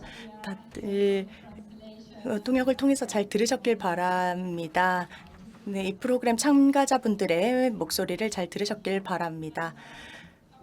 네, 그리고 저도 하루 종일 여기 있을 테니까요. 더 관심이 있으시면 아니면 질문이 있으시면 저에게 질문해 주시면 되겠습니다. 네, 감사합니다. Thank you very much, Mrs. Font. 네, 파울라 폰텔 창립자님 정말로 감사합니다. 영감을 많이 주는 발표였습니다. 감사드립니다. 네, 그리고 QR코드에 대해서 다시 한 번 더 말씀드리겠습니다. 만족도 조사 참여해 주시면 대단히 감사하겠습니다. 헤드셋 바로 옆에 여기 있거든요. 여러분들 피드백 주시면 대단히 감사하겠고요. 공식 유튜브 채널 국가청정생산지원센터 유튜브 채널에서 스트리밍으로 또 나가고 있습니다. 그럼 이제 마지막 발표로 넘어가 보겠습니다. 효성 TNC의 최종인 팀장님의 발표를 해주실 예정이고요. 제목은 한국 섬유산업의 순환 경제 사례입니다.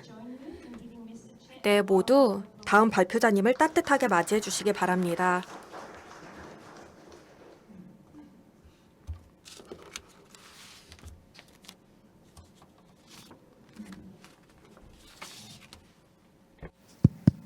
안녕하십니까. 소개받은 효성 TNC 신사업팀 맡고 있는 최종인 팀장이라고 합니다.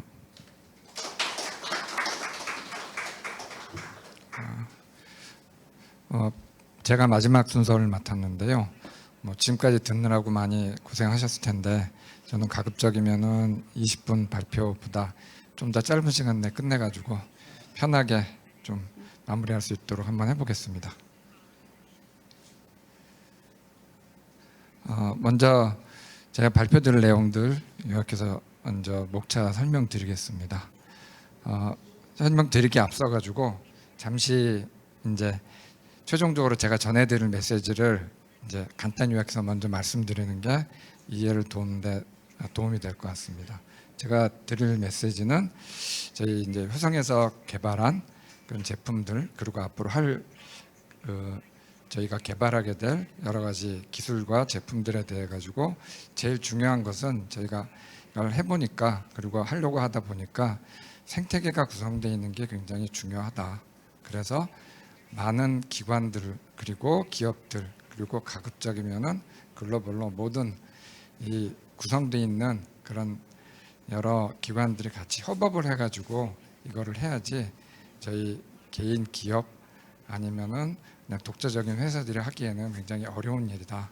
그래서 같이 협업해서 진행을 할 수 있도록 저희들이 협업할 업체들을 찾고 그리고 국제 과제를 통해 가지고 사업을 진행하겠다 하는 메시지를 드리려고 합니다. 그럼 목차 본문으로 들어가도록 하겠습니다. 저희 참 효성에 대해서 잠시 소개해 드릴 거고요.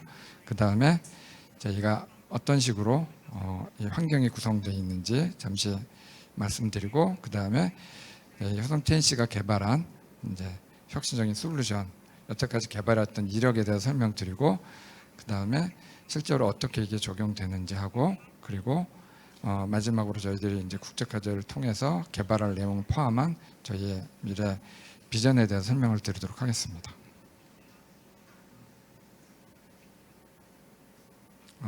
저희 효성은 1966년도에 설립된 회사입니다. 그리고 그 중에서 효성 TNC는 2018년도에 이제 분사를 해가지고 사업 분야를 이제 섬유 쪽 관련된 분야와 그리고 무역된 관련된 분야를 맡고 있는 회사로 저희 매출액은 약 7조 정도 되는 회사로 보시면 되겠습니다. 뒷장에서 상세히 설명드리겠습니다. 크게 효성 TNC의 저희 분야는 섬유 쪽 분야와 무역 쪽 분야 두 개로 나눠볼 수가 있겠습니다. 그래서 섬유에서는 이제 스판덱스 그리고 나일론 폴리에스터라고 하는 세 개의 주요한 합성 섬유를 중심으로 이제 원사 제조 산업을 이끌어 나가고 있고 그밖에 직물과 염색 파트들도 같이 있어서 들이 협력해가지고 저희 합성 섬유 산업을 이끌어 나가고 있습니다. 그다음에 무역 쪽에서는 전통적인 상사로서 금속 그러니까 저희 철강 쪽 산업하고 그다음에 화학 제품들을 트레이딩을 통해 가지고 저희가 상사로서 기능을 하고 있습니다.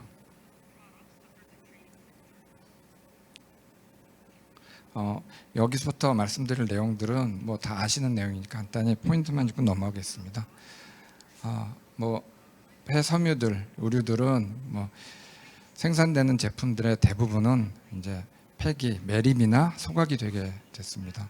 그것들은 22년부터 24년까지 봤었을 때 계속해서 늘어나면 늘어나 줄어들지 않고 그 비율도 마찬가지로 비슷한 사항입니다.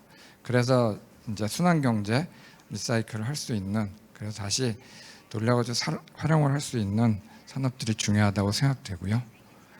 그래서 마찬가지로 발생되는 CO2의 양 그리고 그걸로 인한 비용들도 우리가 천문학적인 숫자라는 걸 알 수가 있습니다.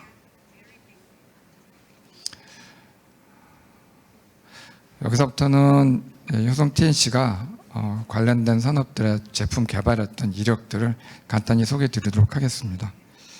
처음에 2007년도 그리고 2008년도에 2007년도에는 폐어망을 다시 재생해 가지고 그래서 섬유로 만드는 사업을 시작해 보려고 기술 개발해서 제품을 만들어 봤습니다.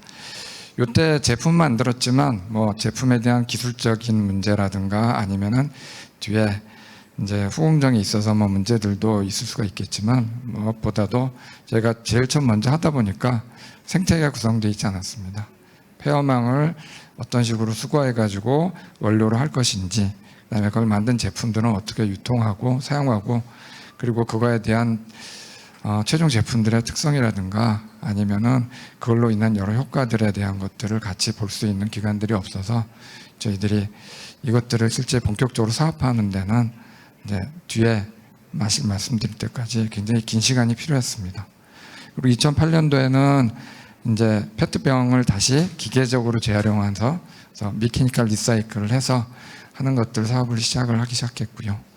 그다음에 이 뒤에 계속해서 연구 개발을 해서 저희가 공정 중에 나오는 이제 폐 원사들을 다 재활용할 수 있는 그런 나일론 쪽의 제품 리젠 나일론 런칭을 하고, 그 다음에 2019년도에는 스판덱스에서 공정 중에 나오는 그런 폐 원사들을 다시 리사이클 해가지고 사용하는 제품들 개발해서 런칭하고, 그 다음에 다시 이제 2020년, 21년 지나가면서 22년도에서는 이제 폐기된 폐어망들을 다시 사업하는 데 주력을 해가지고 그래서 제품들을 런칭을 다시 했습니다.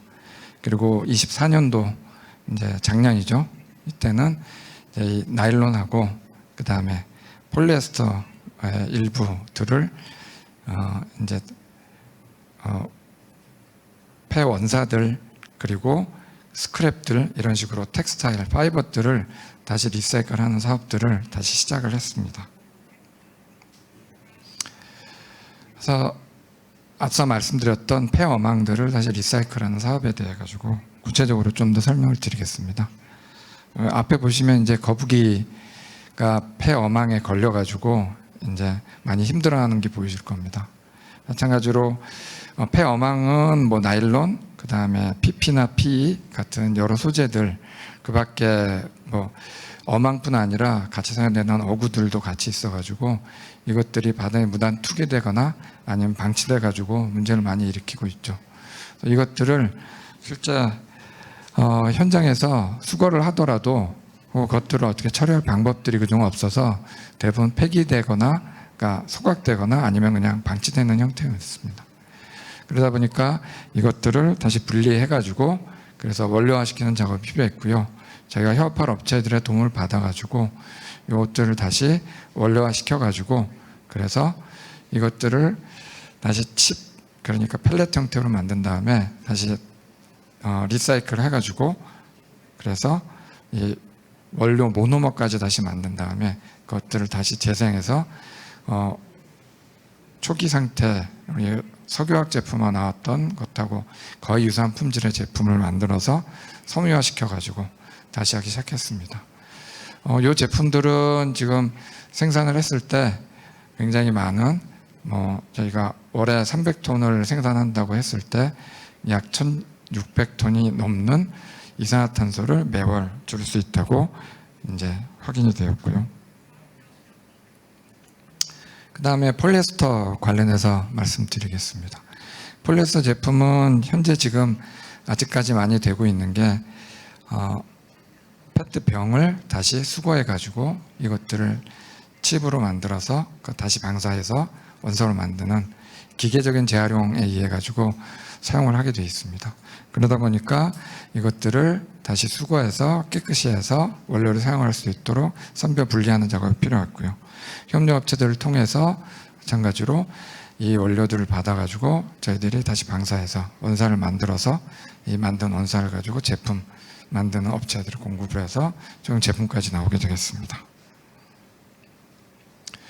그 다음에 앞서 말씀드렸던 스판덱스에 관련된 겁니다. 공정 중에 나오는 폐기물을 다시 재활용시켜가지고 만들어서 리사이클하는 그런 제품이 되겠습니다. 그럴 경우에 이제 실제 66%라는 많은 비율로 이제 CO2 발생량을 저감시킬 수 있다는 게 확인이 됐고요.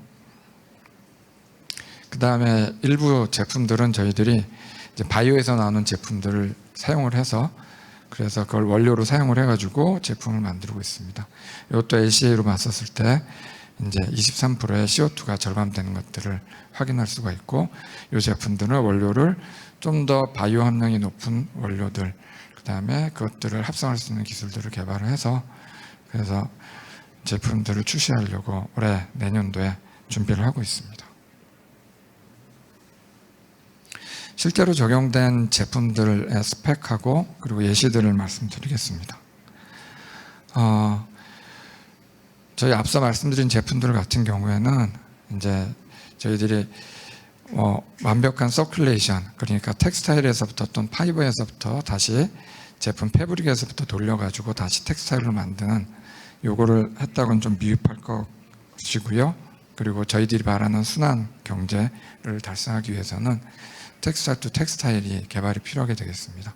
그래서 폴리에스터와 나일론 이 주종들에 대해 가지고 개발을 하려고 저희들이 협업할 업체를 찾고 그리고 일부 개발을 계속 시도를 하고 있습니다.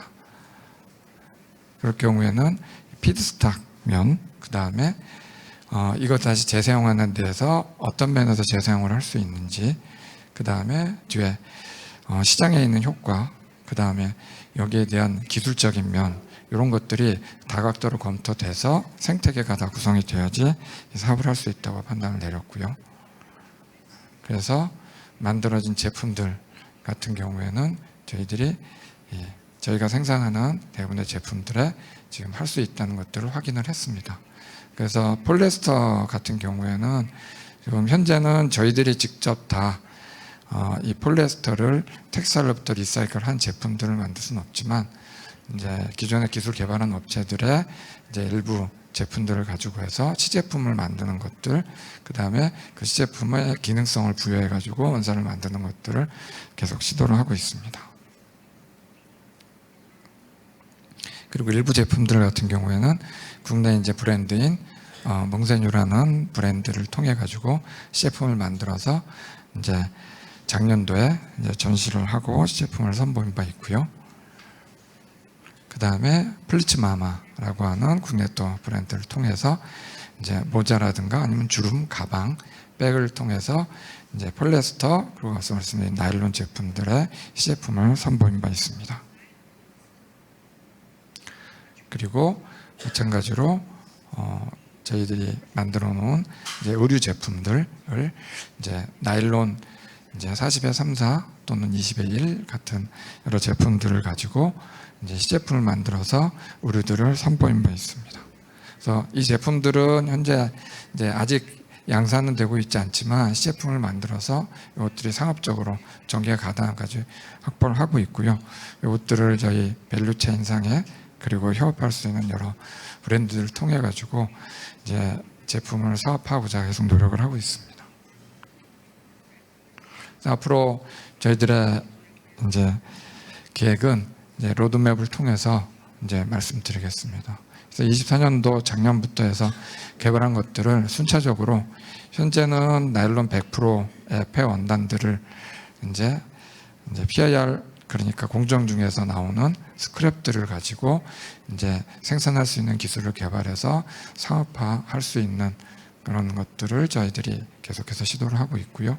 향후에는 이것들을 좀 더 기술 개발과 협업할 수 있는 업체를 찾아가지고 혼합되어 있는 여러 폐섬유들, 그래서 스판 또는 뭐 코팅이 되어 있는, 그 다음에 복합되어 있는 그런 폐원단들까지 재사용을 할 수 있고, 그다음에 궁극적으로는 폐의류에서부터도 다시 재활용할 수 있는 것들을 해서 향후에는 양산까지 해서 사업화하려고 노력을 하고 있습니다.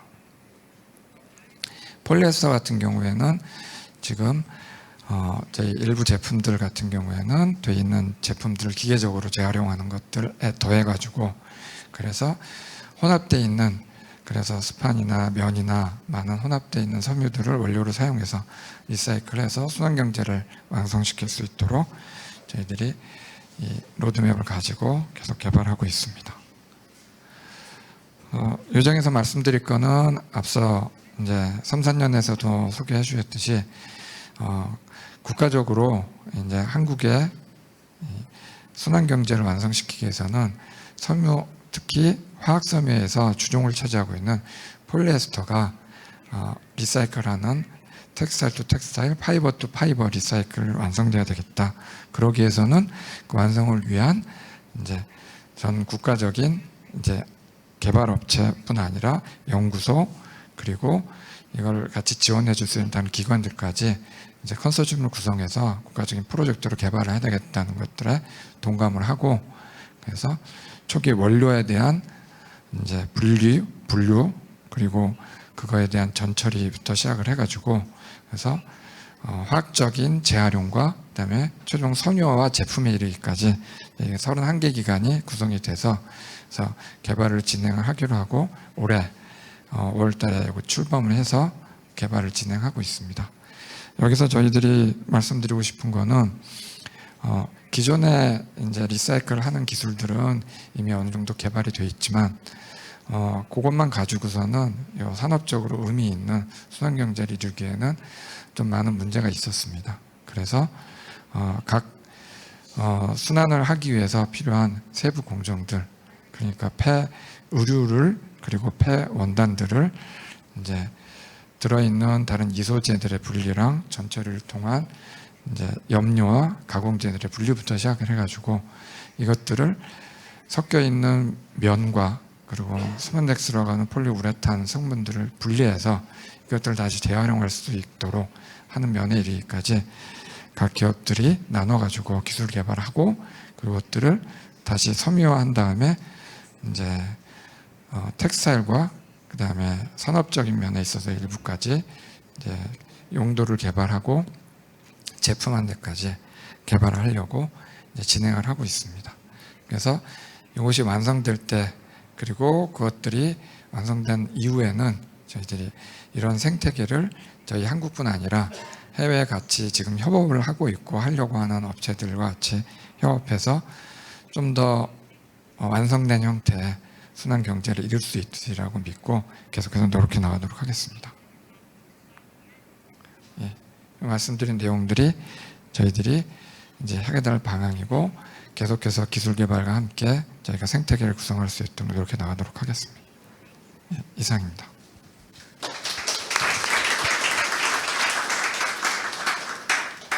Thank you very much, Mr. Che. It was 발표 감사. very engaging and informative presentation. He's given us 저희가 인게이징을 할 수 있는 발표였습니다. 네, 순환경제 아이디어가 한국 섬유 부문 내에 도입되고 있는지에 대한 실질적인 내용을 발표해 주셨습니다. 네, 다시 한번 발표 감사드립니다. just a quick reminder. 네, 다시 한 번 더 QR코드 말씀드리겠습니다.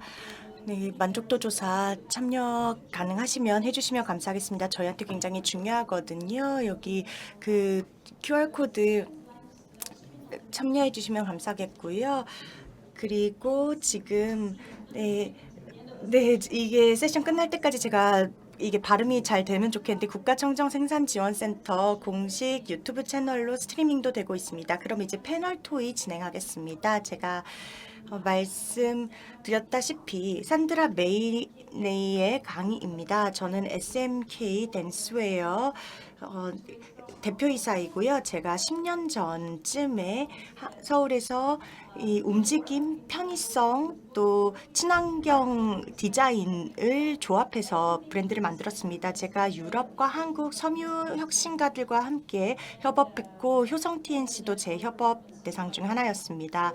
그래서 여러 재활용한 섬유를 사용했는데요. 그렇기 때문에 제가 이 패널 토론을 오늘 진행하게 되어서 정말로 영광입니다. 4개의 멋진 발표를 들어봤는데요. 그럼 이제 연사분들을 무대 위로 모시고 패널 토의 진행해 보겠습니다. 시작하기 전에 말씀드리면 30분밖에 없기 때문에 조금 빠르게 진행해 보도록 하겠습니다. 각 연사분당 질문당 2분씩 답변하실 시간을 드리겠습니다. 시간 잘 지켜주시면 감사하겠습니다. 일단 사전에 준비된 질문에 대한 답변 먼저 드리고 그 다음에 청중분들 질문 받아보도록 하겠습니다. 그럼 저희 연사분들 다시 한 번 더 소개해 드리겠습니다. 무대 정리하는 동안이요. 오늘 마우로 스칼리아 유럽 섬유 의류 산업 연합 유라텍스 지속가능 경력 국장님 함께하고 계십니다. 디지털 제품 여권 전문가이시죠. 네, 거의 다 정리가 된 것 같기는 하네요. 그리고 파울라 폰테 에티카 창립자이십니다. 핀란드에서 오셨죠. 노르딕의 모범 관행에 대한 전문가이시고요. 그리고 그 순환경제 전략에 집중하고 계십니다. 정재훈 한국섬유산업연합회 전문위원이십니다. 네, 정말로 감사드립니다. 정부와 제조업체들 사이에 연결고리가 되어주고 계시고요. 최종인 효성 TNC 팀장님이시고 지속가능한 섬유혁신 개발에 직접 참여하고 계십니다. 그럼 다들 준비가 되셨다면은 패널 토론 시작할까요? 좋습니다. 네, 그러면 첫 번째 질문부터 질문부터 시작하겠습니다. 파울라 폰테님께 먼저 질문을 드리겠습니다. 폰테님, 노르딕 에코 디자인 프로그램의 실질적인 예시를 들어주시겠어요? 한국과 그 이외 다른 분들께 영감을 줄 수 있는 예시 들어주시면 감사하겠습니다. 네, 질문 감사합니다. 저한테 질문을 주시는 거라면 네, 전체 프로그램 자체가 영감을 주는 대상이라고 하겠는데요. 한국 전체에 적합하다고 하겠습니다. 비즈니스 관점에서 그렇습니다. 여러 어려움, 기회, 문제점 등이 다 유사할 것이라고 생각합니다. 지역이나 국가에 상관없이요. 지역적인 차이, 국가의 차이에 상관없이 마주하는 어려움이나 문제, 기회는 비슷할 것이기 때문에요. 협력, 교류, 경험 등이 굉장히 유효하게 작용할 것이라고 생각합니다. 그런데 또 기업 차원으로 넘어가서 기업들이 프로그램 도중에 어떤 것들을 개발했는지를 본다면 그게 기업들의 기밀에 연관이 되어 있을 겁니다. 기업들이 신제품을 많이 개발했거든요. 나중에 추후 발표할 제품들을 그 프로그램 도중에 개발했는데 그때 기업들이 집중한 내용들은 그 소재 루프를 닫기, 그리고 회수 시스템을 구축하기, 그리고 섬유 제품을 고객들에게서 회수하기, 그리고 고객과의 관계를 심화하고 강화하기. 그래서 더 유의미한 무언가를 고객들에게 제공하기. 이런 개념들을 기업들이 주로 활용했습니다. 흔히 기업들이 활용을 한 개념들이 그것이었습니다. 네, 감사합니다. 인사이트 공유 감사합니다. 흥미롭네요. Mr. Jong, based 네, 정 전문위원님, 그간의 경험에 비추어 볼 때 새로운 EU 지속 가능성 규정을 준비하는 한국 기업들이 직면한 가장 큰 도전 과제 혹은 문제는 무엇일까요?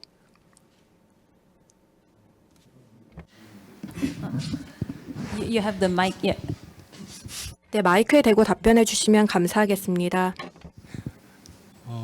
아니 준비를 많이 하는 기업들이 있습니다. 제가 설명할 때 너무 극단적으로 말씀을 드린 것 같은데 아까도 말씀드렸다시피 빨리빨리 준비하는 기업들도 많고요. 다만 이제 효성에서도 말씀드렸는데 어느 생태계라는 것이 어느 한쪽만 만들어진다고 해서 그게 완성되는 구조는 아니라서 현재 제품하는 기술들이 개발되고 있다면 그 앞쪽에 정책적으로 수거라든지 그다음에 그 수거를 해서 분류할 수 있는 행정적인 토대도 마련이 돼야 되고 그에 따른 인프라도 있어야 되고 한데 그런 부분들이 지금 없는 거죠. 그래서 뭐 할 수 있는 그 하고 있는 기업들의 그 기업들을 하나하나 설명하기는 힘들지만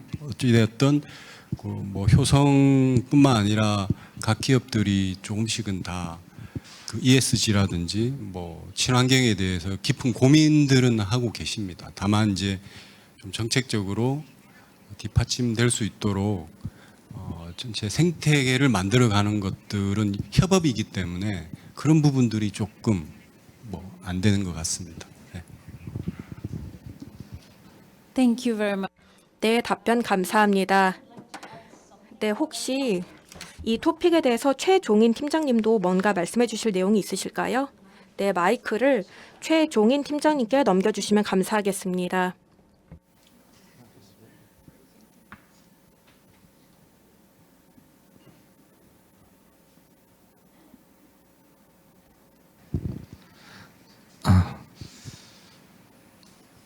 예, 저희 산업계 회사 입장에서 말씀을 드리자면은 생태계 구성이 되어 있는 상태에서 이제 진입을 한다는 거는 굉장히 좀 용이하고 쉬운 일인데요. 그 측면을 다시 분해해서 말씀을 드리면은 이미 구성돼 있다는 거는 거기에 대한 경제성, 그러니까 회사로 따지면 수익이 충분히 날 수 있는 사업이라는 게 판단이 되는데, 근데 이 회사 입장에서는 처음 시도하는 일이면은 거기에 대해서 이제 의미 있는 경제성을 찾기가 굉장히 어렵습니다. 그래서 경영하시는 분들의 입장, 그리고 저희 같이 이제 직접 생산할 회사 입장에서는 그 경제성이 돼 있지 않은 걸 감수하고 처음에 들어가야 되니까 그 문제가 제일 사업을 할 때 걸리고, 그리고 그거를 뒷받침해 줄 수 있는 그 정부 차원의 아니면은 좀 더 넓은 어떤 규제라든가 아니면 지원 측면의 것들이 있어야지 그것들을 좀 더 부담을 덜고 참여할 수 있지 않나 싶습니다. 그래서 이제 생태계 구성을 말씀드릴 때 사실은 더 먼저 말씀드리고 싶었던 게 이 전체적인 어떤 규제, 정부의 정책이나 아니면은 이 지원 사업이 좀 같이 있어야지 이것들이 처음에 쉽게 진입을 할 수 있는 그런 생태계 구성이 되겠다는 말씀을 드리고 싶었습니다.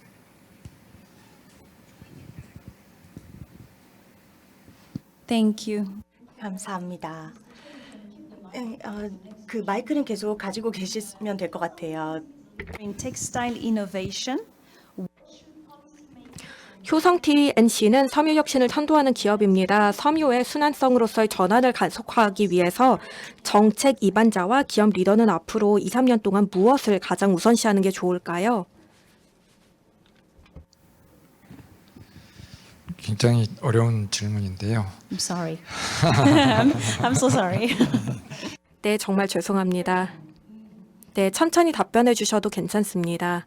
그 앞서서 말씀드렸던 거하고 유사하게 일단 생태계가 구성이 되려고 하면은 거기에 대한 지원이 많이 필요할 것 같습니다. 그 지원은 이제 딴 것보다도 이것들을 쓸 수 있는 만들어지는 제품들을 쉽게 쓸 수 있는 그런 동기가 될 수 있는 그런 지원이 필요할 것 같고요.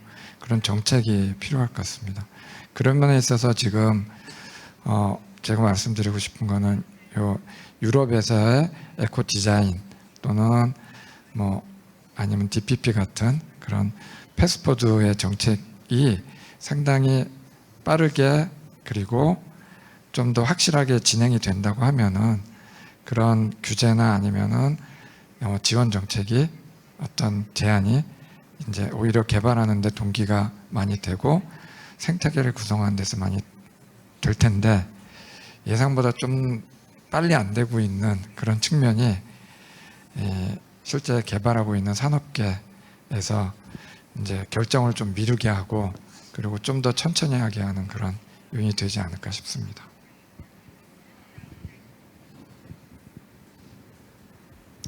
Thank you very much for your answer. 네, 답변 감사드립니다. 그럼 이제 스칼리아 국장님께 질문 드리겠습니다. 스칼리아 국장님, 16개 법안이 직접적으로 섬유 산업에 영향을 줄 것이고 이게 지금 EU에서 만들어지고 있다고 말씀하셨는데 유럽 업계가 어떻게 대응하고 있나요? 지금 산업이나 업계들은 우려하고 있습니다. 왜냐하면 이 16개 법안이 많은 변화를 불러일으키고 있기 때문입니다. 어려운 시기이고요. 이게 업계에 어떤 영향을 끼칠지 아직 확실치 않습니다. 최 팀장님께서 말씀하셨다시피 이 법안이 계속 생겨나고 있고 올바른 선택을 내리는 것이 중요해질 것입니다. 그래서 사실 특히 디지털 제품 여권의 DPP에 대해서도 비용이 어느 정도 들지에 대한 질문도 있고요. 어떤 혜택이 있을지에 대한 질문도 나오고 있습니다. 이런 질문들에 대한 답변, 해결책도 필요할 것이고 그리고 사실 많은 기업들이 선택을 내리려면은 전체적인 정보를 알아야 됩니다. 재활용 소재를 얼마나 많이 활용하는가, 그리고 또 어떤 데이터들을 더 많이 수집해야 하는가 이런 것들도 앞으로 중요해질 것입니다. 그래서 이 업계 전반적으로는 변화를 지지하지만 법안이 제대로 수립이 되어야 되고 그리고 이 구체적인 세부 사항들이 기업들에 제공이 되어야 기업들도 대비할 수 있을 것입니다. 그리고 불확실성이 많기 때문에 그에 대한 답변을 계속 찾아 나가야 될 텐데요. 사실 그냥 2년간 단순히 해라가 아니라 그 기업들은 여러 다양한 프로젝트 이니셔티브에서 얻은 교훈들을 적극적으로 활용해야 할 것이고요. 네, 그래서 정책 기반자들에게 그 의견을 제시해야 할 것입니다. 네, 답변이 있길 바랍니다. 네, 좋은 답변 감사드립니다. 네, 그리고 한 가지 질문을 더 드리고 싶어요. 이 법안이 한국과 글로벌 가치 사슬에 어떤 영향을 끼칠 것이라고 생각하시나요? 사실 DPP에 대한 논의가 하루 이틀 사이에 저희 이틀간 많이 나왔던 것은 우연의 일치가 아닙니다. DPP는 모든 브랜드가 가치 사슬 전반에 걸친 정보를 수집해야 합니다. 그래야지 DPP를 구축할 수 있습니다. 한국에서 저희가 10억 유로 상당의 섬유 의류를 수입하는데요. 그러면은 상당한 정보를 필요로 할 것입니다. 또 다른 지역, 중국, 일본, 미국에 또 DPP가 이제 유럽에서 처음으로 도입이 된다면 이 국가들에도 영향을 미치게 될 텐데요. 이 영향은 한국의 가치 사슬에도 당연히 미칠 것일 겁니다. 그리고 두 번째는 저희가 만약에 재활용 소재를 사용하도록 요구하게 된다면 재활용 소재에 대한 투자가 상당히 많이 요구될 것입니다. 한국, 베트남, 유럽 등지에서 한국 기업들이 다 투자를 해야 될 것이고요. 그러니까 한국 기업들도 이 투자에서 예외가 아닐 것입니다. 그리고 제가 아까 말씀드렸듯이 이 제품의 지속 가능성과 발자국을 측정하기 위한 하나의 통일된 방법론이 필요할 것입니다. 유럽에서는 이를 위해서 몇 년간 노력을 해왔는데 아직은 최종이 아니고 더 개선이 필요합니다. 미세 플라스틱에 대한 언급도 아까 나갔지만 환경 발자국을 측정하기 위한 방법론을 하나로 통합해야 할 필요성이 반드시 있습니다. 그래서 이걸 법안에서도 다뤄야 될 것이고요. 네, 감사합니다. 스칼리아 국장님. 그럼 이제 일반적인 질문을 저희 모든 연사분들께 드리겠습니다. 모든 연사분들이 이 질문에 대한 답변을 해주시면 됩니다. 섬유 산업이 더 지속 가능하려면 한 가지 조건을 꼭 그 정책이든 가치 사슬이든 방식, 그러니까 사고 방식이든 뭔가 하나를 꼭 바꿔야 된다면 어떤 것을 바꿔야 될까요? 스칼리아 국장님부터 답변 부탁드립니다.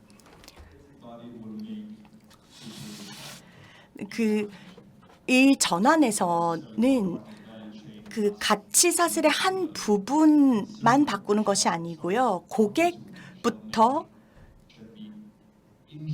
고객도 지속 가능성에 대한 관심이 있어야 하고 인류로 더 지불할 의사가 있어야 합니다. 지속 가능한 제품에 대해서요. 그런데 증거를 보면 데이터를 보면 그렇지 않습니다. 더 저렴한 제품이 더 많이 판매가 되는 것이 현실입니다. 브랜드와 리테일러는 이 가치 사슬의 제조 부문에 대한 수요를 늘려나가야 됩니다. 근데 아무도 사고 싶어하는 고객이 없다면 성공하지 못할 것입니다. 그리고 제조 업체들도 이 브랜드의 솔루션들을 제공하려는 리스크를 감수해야 하고요. 그래서 고객부터, 그러니까 소비자부터 브랜드, 제조업체 모두가 각자의 역할을 해야 할 것이라고 생각합니다. 네, 감사합니다. 스칼리아 국장님. 마이크를 최 팀장님이나 정 위원님께 넘겨주시겠어요?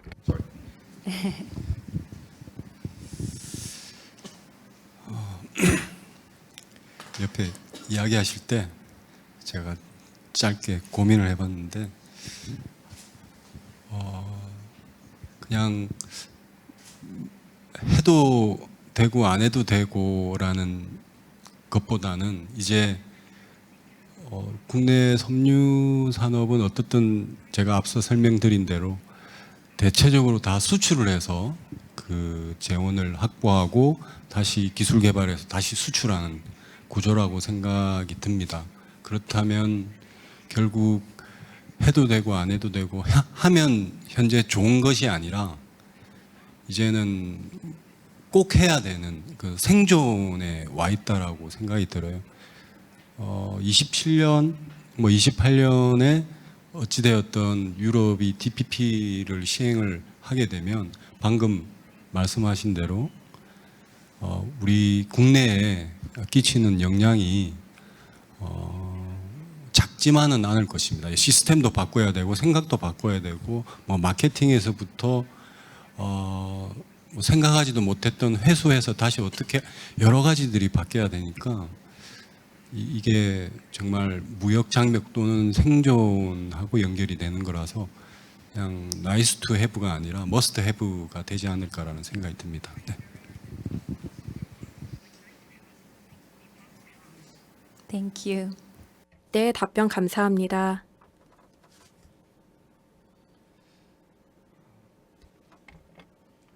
코로나 때 그 코비드 19 때 생각을 해보면은 모든 분들이 익숙치 않은 상태에서 갑자기 격리되고 그리고 떨어진 상황이 되니까 그동안 생각도 못했던 화상회의라든가 아니면 집에서 이제 혼자서 운동을 한다든가 하는 생활 방식의 변화가 갑자기 일어났습니다. 그리고 하고 싶지 않았는데도 해보니까 어떤 면에서는 굉장히 익숙해졌죠. 모든 분들이 이제 바뀐 변화에 이제 익숙해졌고요. 그것처럼 이제 어떤 인식의 변화 그리고 저희들이 지금 추구하는 순환 경제를 통한 이런 텍스타일 섬유의 재활용 그리고 그걸 가지고 다 모든 생태계가 구성이 돼서 산업화가 되고 잘 돌아갈 수 있도록 해주는 거는 이제 궁극적으로는 모든 분들의 인식의 변화가 일어나야 되겠지만 그 계기가 되는 어떤 규제라든가 정책의 변화 어떤 뭔가 바뀌는 것이 일어나야 될 것 같은데 그게 언제쯤 일어날 것인가가 모두의 관심사일 것 같습니다.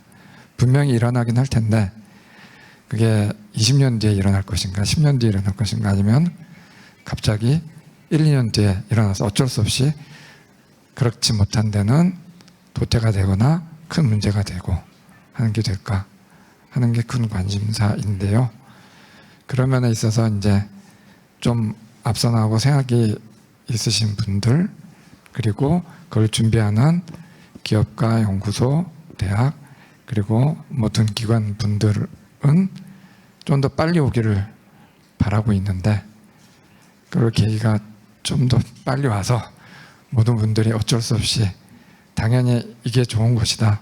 순환 경제 그리고 재사용 해야 되는 것이고 그것들이 앞서 우리 스칼리아 위원장님이 말씀해 주신 것처럼 인류를 더 지불을 아니면은 당연히 해야 되는 이런 식으로 의사가 생각이 바뀌어가지고 빨리 오기를 바라고 있습니다. Thank you very 감사합니다. 네, 그럼 이제 파울라 폰텔 창립자님 부탁드립니다. 네, 섬유 산업과 지속 가능성에 대해서 전반적으로 생각해 보면 저희가 오늘 발표에서도 들어봤지만 환경에 대한 영향에 대한 얘기도 했었고요. 산업이 환경에 끼치는 영향을 해결하기 위해서 저는 에코 디자인 ESPR 지속 가능한 제품에 대한 에코 디자인 규정을 환영합니다. 왜냐하면 그 제품이 환경에 끼치는 영향의 80%는 디자인 단계에서 결정되기 때문입니다. 그렇기 때문에 저는 이 ESPR이 지속 가능한 제품 규정을 위한 에코 디자인 규정이 정말로 근본적인 규정이 될 것이라고 생각합니다. 왜냐하면 유럽에서는 섬유 산업과 다른 산업의 지속 가능성에 대해서 1세기 동안 노력을 해왔습니다. 그럼에도 불구하고 많은 환경 문제를 겪고 있기 때문에 이 새로운 이니셔티브인 ESPR이 많은 도움이 될 것이라고 생각합니다. 그리고 환경 문제 해결에 특히나 섬유 산업이 직면한 환경 문제 해결에 도움이 될 것이라고 생각합니다. 지속 가능성 측면에서 가치사슬 전반에 여러 문제가 있기 때문에 그런 문제들을 간과해서는 안 된다고 생각합니다. 경제적, 사회적인 지속 가능성을 추구할 필요가 있고요. 그리고 또 여러 다양한 주체들에 대해서 생각을 해보면은 이 순환 시스템에 누가 필요하고 누가 주체인가를 생각해 본다면 브랜드들, 생산자, 또 최종 제품을 디자인하는 디자이너들이 정말로 중요한 역할을 한다고 생각합니다. 왜냐하면 이 모든 더 지속 가능한 대안에 대한 수요가 있어야 하니까요. 더 지속 가능한 대안 섬유 등 우리가 개발한 제품에 대한 수요가 필요할 겁니다. 물론 법안을 통한 수요 창출도 가능할 것이고요. 네, 감사드립니다. 모든 연사분들 답변 대단히 감사드립니다. 그럼 이제 청중분들의 질문을 받아보겠습니다. 혹시 질문 있으실까요? 네, 저기 계시는데요. 마이크를 전달해 주시기 바랍니다.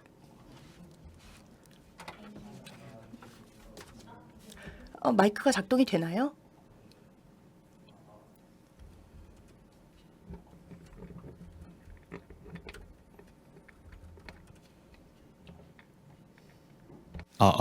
Yeah.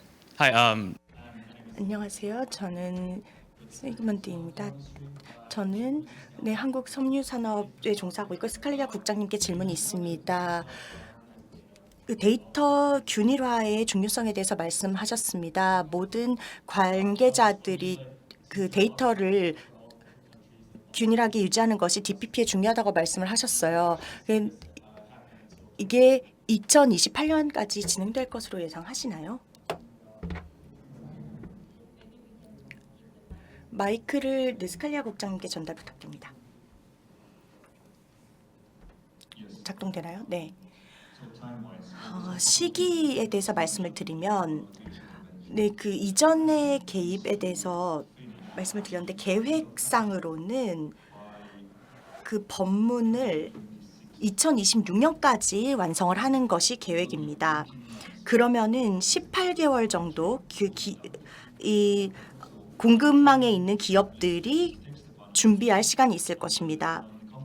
그래서 기업들이 법규 준수를 하기까지 18개월의 유예 기간이 있을 것인데요. 근데 아마 이 시기가 더 길어질 수 있을 것 같습니다.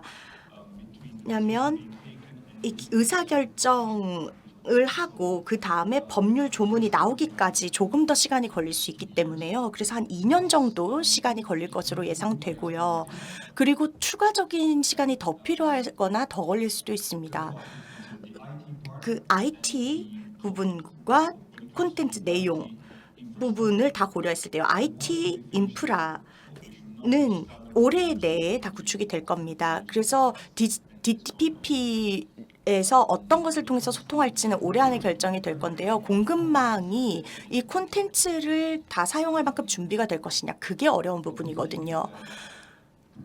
저희 생각에는 이 DPP가 그 최소한의 정보로 시작할 것이라고 생각합니다. 일단은 사용할 수 있을 정도의 정보만 가지고 시작하자는 거죠. 수천만 개의 정보, 수천만 개의 화학물질에 대한 정보를 다 제공하고 시작하는 것이 아니라요. 일단 최소한만 가지고 시작하고 이게 작동이 잘 되는지 보자라고 하는 거죠.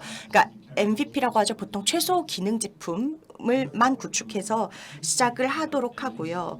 그리고 2년 정도의 시간이 있다면, 그리고 IT 인프라가 이미 구축이 되어 있다면, 그리고 적은 콘텐츠로 시작을 한다면 가능할 것이라고 봅니다. 근데 제가 만약이라는 표현을 많이 썼죠. 뭐뭐 한다면이라는 가정법을 많이 썼는데요. 이 정책 입안자 분들이 이 어느 정도까지 할 거냐에 달려 있습니다. 제가 너무 목표를 낮게 잡으려고 하는 것이 아니라 현실적이자는 겁니다. 근데 이게 법을 만들고 그 이후에 조금 수정해 나가는 것이 현실적으로 가능할 것이라고 봅니다. 예전에는 너무 처음부터 법을 크게 만들려고 하다가 그 다음에는 이게 현실적으로 적용이나 채택이 불가능해서 6개월 뒤에 어쩔 수 없이 불가피하게 수정하는 경우들이 있었거든요. 그래서 이번에는 조금 2년 안에 현실적으로 사용 가능한 수준으로 만들려고 합니다. 네, 감사합니다. 한 개 마지막 질문만 청중분들께 한테서 받아볼까요? 한 2분 정도 짧은 답변을 연사분들이 주시면 되겠습니다. 마지막 한 개 질문 있을까요? 없으신가요? 네, 없으시면 추가 질문이 없으시면 이제 오늘 세션 마무리하면 될 것 같습니다. 공식 사진사분이 계시는지 모르겠는데 단체 사진을 무대 위에서 같이 찍으면 좋을 것 같아요. 네, 그럼 제가 그쪽으로 올라가겠습니다. 네, 그리고 나서 세션 공식 마무리하겠습니다.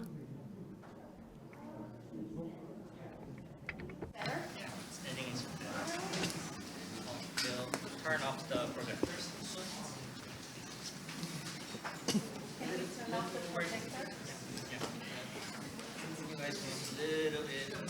Can we turn off the projector, please? 프로젝트 꺼주시겠어요? 전체적으로 조금 이쪽. 네, 오케이, perfect. Please stay with us. 조금만 남아주시겠어요? 마지막 마무리 인사가 남아 있습니다. 아직 나가지 마시고 남아주시겠어요?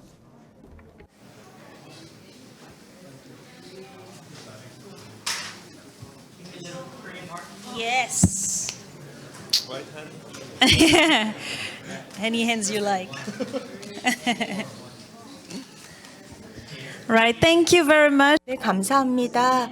그럼 이제 세션 마무리하겠습니다. 저희 연사 4분 시간 내서 오늘 인사이트 공유해 주셔서 대단히 감사드리고요. 오늘 함께해 주신 청중분들 정말로 감사드립니다. 계속 발표 경청해 주시고 질문해 주셔서 감사드리고요. 그리고 시간 있으시면 QR코드로 만족도 조사 참여해 주시면 좋겠습니다. 방 끝에 QR코드 스캔하실 수 있습니다. 그리고 사전 등록하신 분들은 만찬에 참여하실 수 있습니다. 4층에 가시면 만찬 참여하실 수 있는데요. 사전 등록 안 하신 분들도 1층에서 등록하시면은 4층에서 저녁 식사 같이 하실 수 있습니다. 킨텍 유튜브에서 EU 한국 그린 파트너십 팔로우하시면 될 것 같습니다. 인스타에서도 팔로우하셔도 되고요. 저는 산드라 매니에르였습니다. 오늘 함께 해주셔서 대단히 감사합니다. 저녁 식사 맛있게 하시고 조심해서 돌아가세요. Thank you.